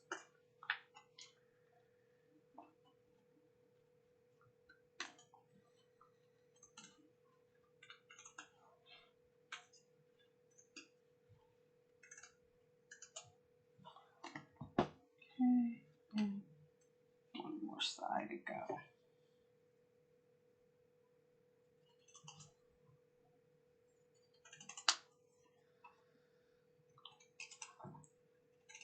We're almost there. We got some fun turning top stitching to do.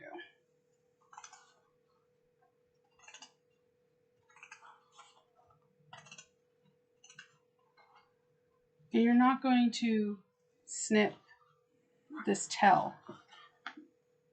If you are riveting, this tail is super pivotal.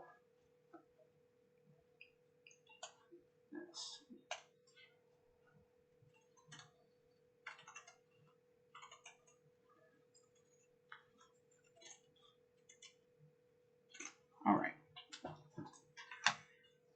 And I'm going to be like a colorful rainbow, like full of cork and thread, and let roll myself off.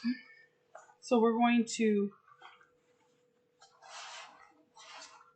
turn, and that's why you leave a nice big opening, so it could be, you know, easy for you.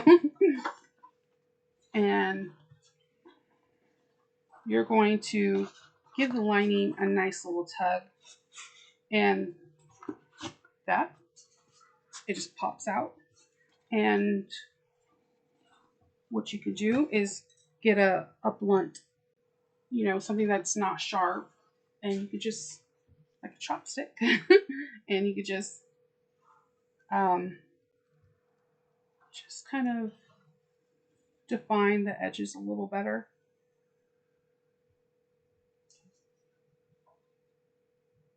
Okay. So,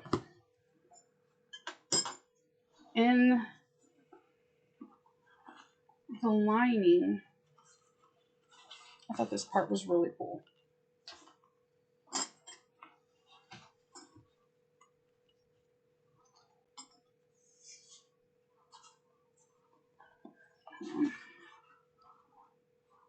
We're kind of Did I draw? Oh, I did not draw a 3-inch. You know, like we're just going to. I'm not going to rivet, but if you're riveting, make sure you have your markings.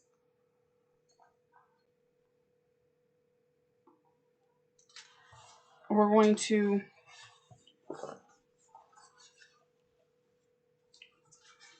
tuck the other bag handle into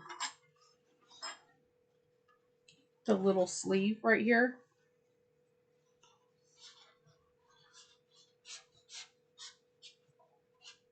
I think that is the coolest thing. It's like, it's magic. And this is why your seams are flattened, and you're going to top stitch at 3/8 of an inch.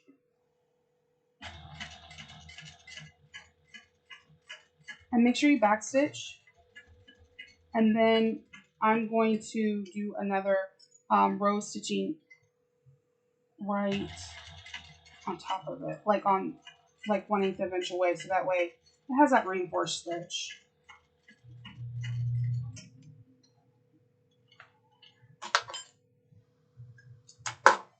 And then you kind of just pull that too. See, it just pops out. It's so cool. All right, so we're gonna take our little metal chopstick and just define. We're gonna tuck everything in.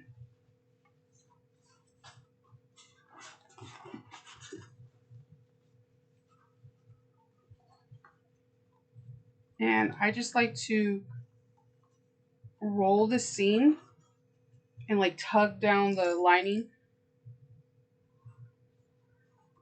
and just put a clip, especially in areas I think that are going to be problematic for me.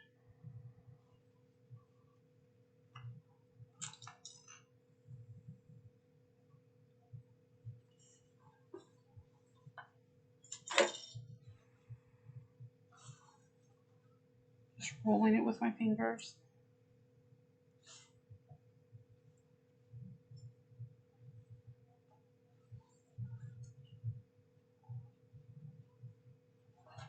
Pulling down the lining.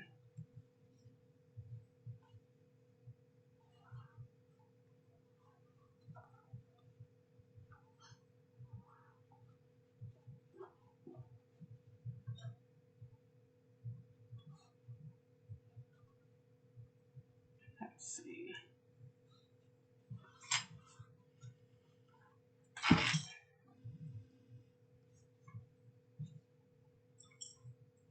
All right, and then we're going to top stitch this. Now, it can get bulky in some areas. Let me go through this real quick, because this corner is rounded when all the other ones are a little that are not like that. So it can get a little bulky when you're doing the top of this, but bigger stitch. Even if you have to change needles, it's okay, because it's like a few stitches, if that. Very few.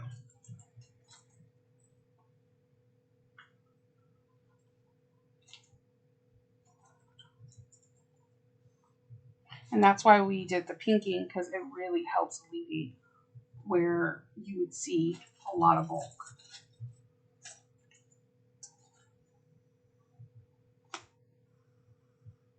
That clip just broke.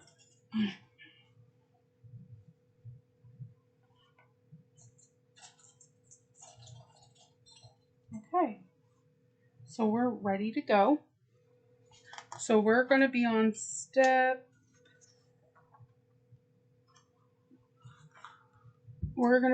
37. So we're going to top stitch. There's a couple ways you can go about this. You can just open it up like this and go around. You can go start from one end and go around the end. You could turn it inside out and top stitch from I preferably when I'm on a flat machine, if I'm not on my domestic. This is where domestic pays off. I usually turn my bag inside out completely, and then I top stitch, and I start from one end and then go from the other. And also, weirdly, I can control the lining better, if that makes sense. I'm going to increase my stitch to a 3.5. And you know what? I'm going to do 4. And I'm going to start off at in the strap corner. Let's see.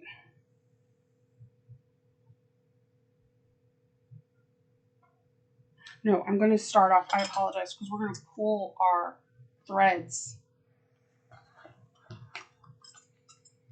in we're going to pull our thread tails in and from the lining, so and tie them off so that there's no back stitching. We're at 1/8 of an inch. So I picked a spot that when I pull the threads, it'll be fast. It was at one of the seams. And I'm removing the clips as I go.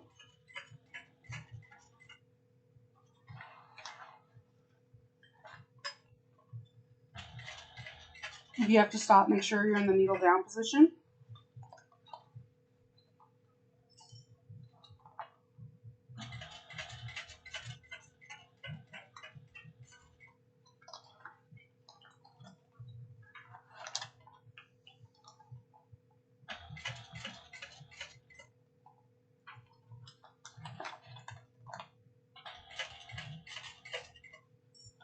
And it's okay to squash your back. It'll be fine. It will be fine.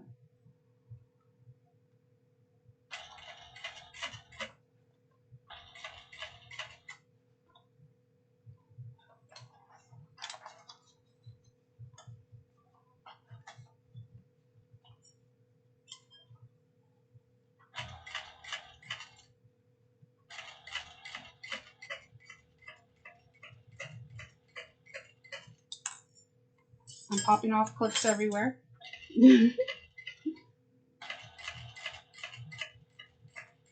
We're going to get to that area where it's going to be a little bit thicker, and I'm going to get to this top, then pivot.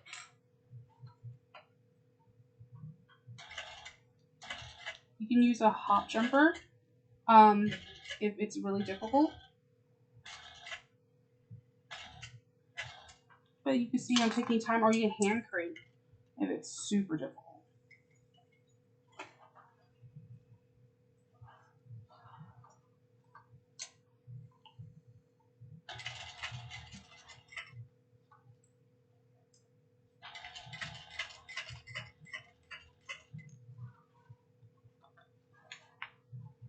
It looks like I'm wrangling an octopus. It's okay though.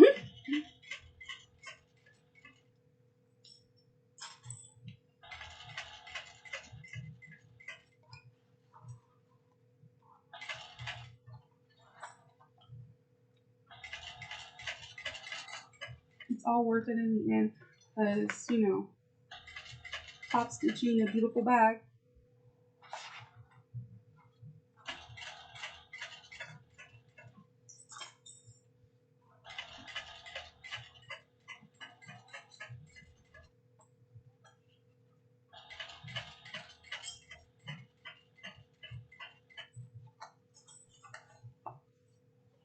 I'm pulling down the lining.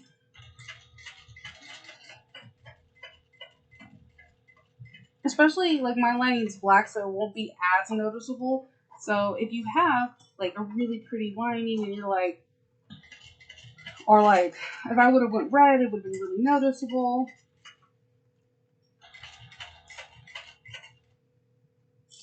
Okay. Keeping my long threads.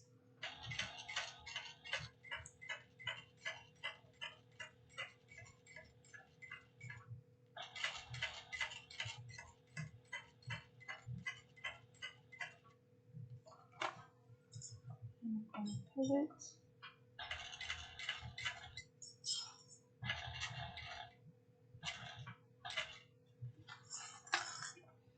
I have like a million clips everywhere. Okay,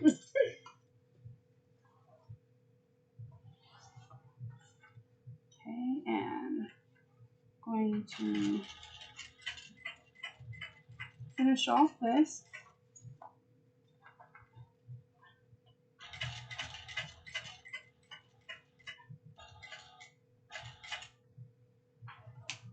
I'm holding both threads so that they don't get sucked under. I don't know why my machine, this particular machine, loves to suck thread under. Okay, and leaving long tails because we're going to take, it's gonna look like I'm doing the opposite of what I'm supposed to do. I'm going to get my tail threads, my tail end threads, and I'm going to pull them to the back. There's a few ways you can go about this. You can pull them out and then do a needle through it. Me, I'm going to grab, you can use a needle, or that's why I have a million needles. You can, and just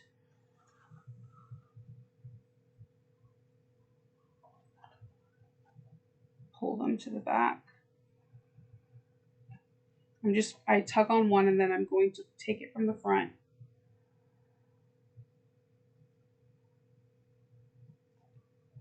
And I'm going to bring it to the back. And I'm going to pull on the other one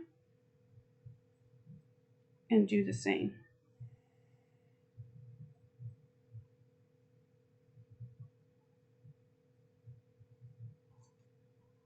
So I have no loose thread here. Then I'm going to take this, and I thought I had a needle here, but I can grab one real quick. I will be right back. And I have a million threads all over me. And I'm going to grab a needle.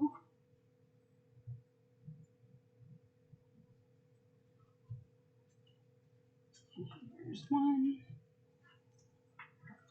Okay, so I'm going to take these threads, these 4 threads. I'm going to, we're going to just thread the needle. I usually have needles on my machines, oddly enough. I'm going to thread it, and this is a bigger needle. It's for embroideries and cross stitching. And I'm going to take it and I'm going to, and just stick it into the lining. Pull the needle down. You can use needle nose pliers. And one thread didn't want to go. That's okay. I will thread this one and bring it down as well into the lining.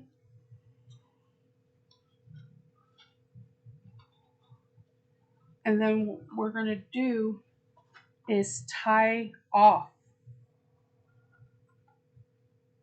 This is why I don't close. I like refuse to close any of the linings until I do top stitching, because this finish is absolutely gorgeous and it looks like amazing.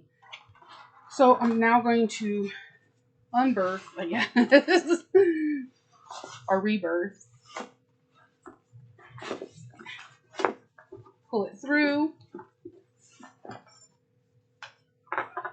Grab in my lining, my pocket that I had open, and grab the lining through it. Here's my pocket. There's the lining.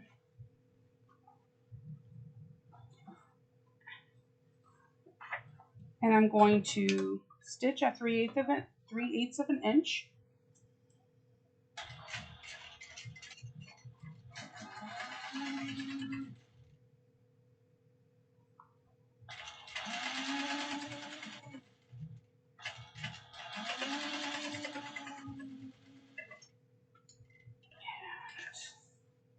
trim my threads. Stick my lining back down. Grab my pocket.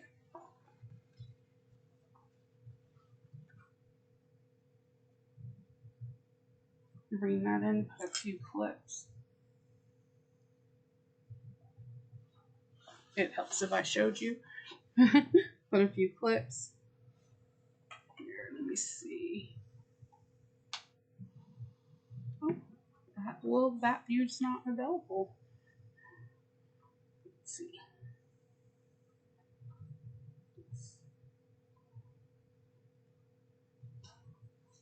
A couple clips. I feel like I always have to put more clips on my pockets because it's like I never give myself enough seam allowance. I don't know. It's just me.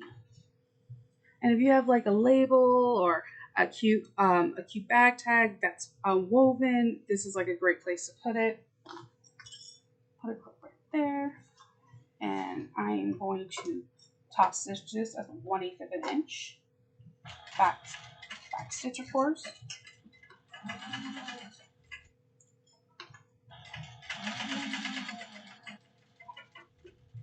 And my friends, we are almost done.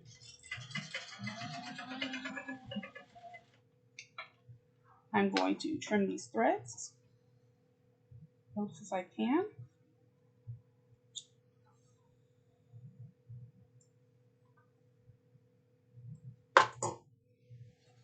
Maneuver my pocket back in there.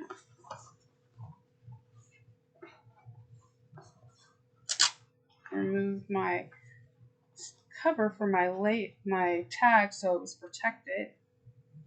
So when it's scratched,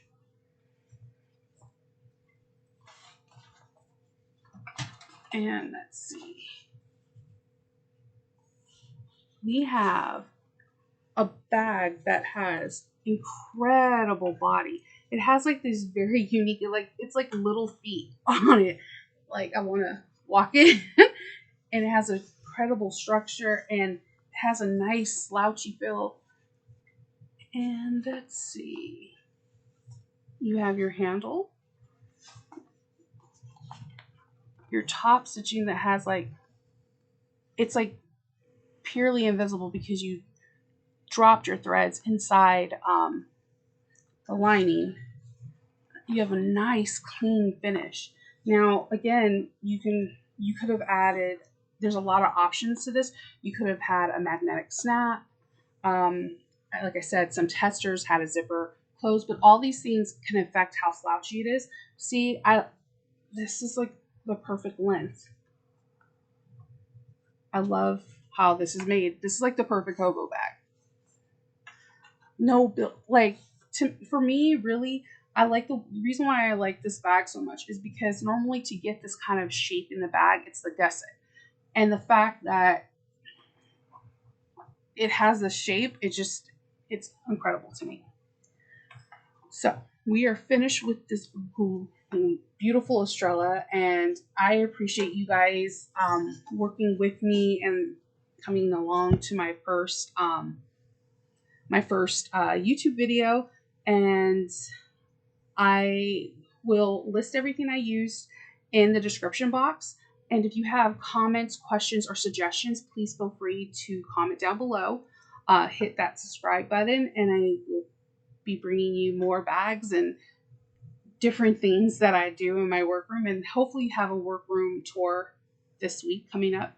I want to thank Alexis for allowing me to film this, and thank you for sticking with me even though I made mistakes. I'm one of these people that I believe it's important to show you the mistakes and to show you how you can correct it. I am not perfect. I will never be perfect, and I'm okay with that. But I know how to fix a bag to make it feel like it's perfect. So thank you, and I really, really appreciate everyone's help. I will see you again soon, and I hope everyone has a really good day. Bye.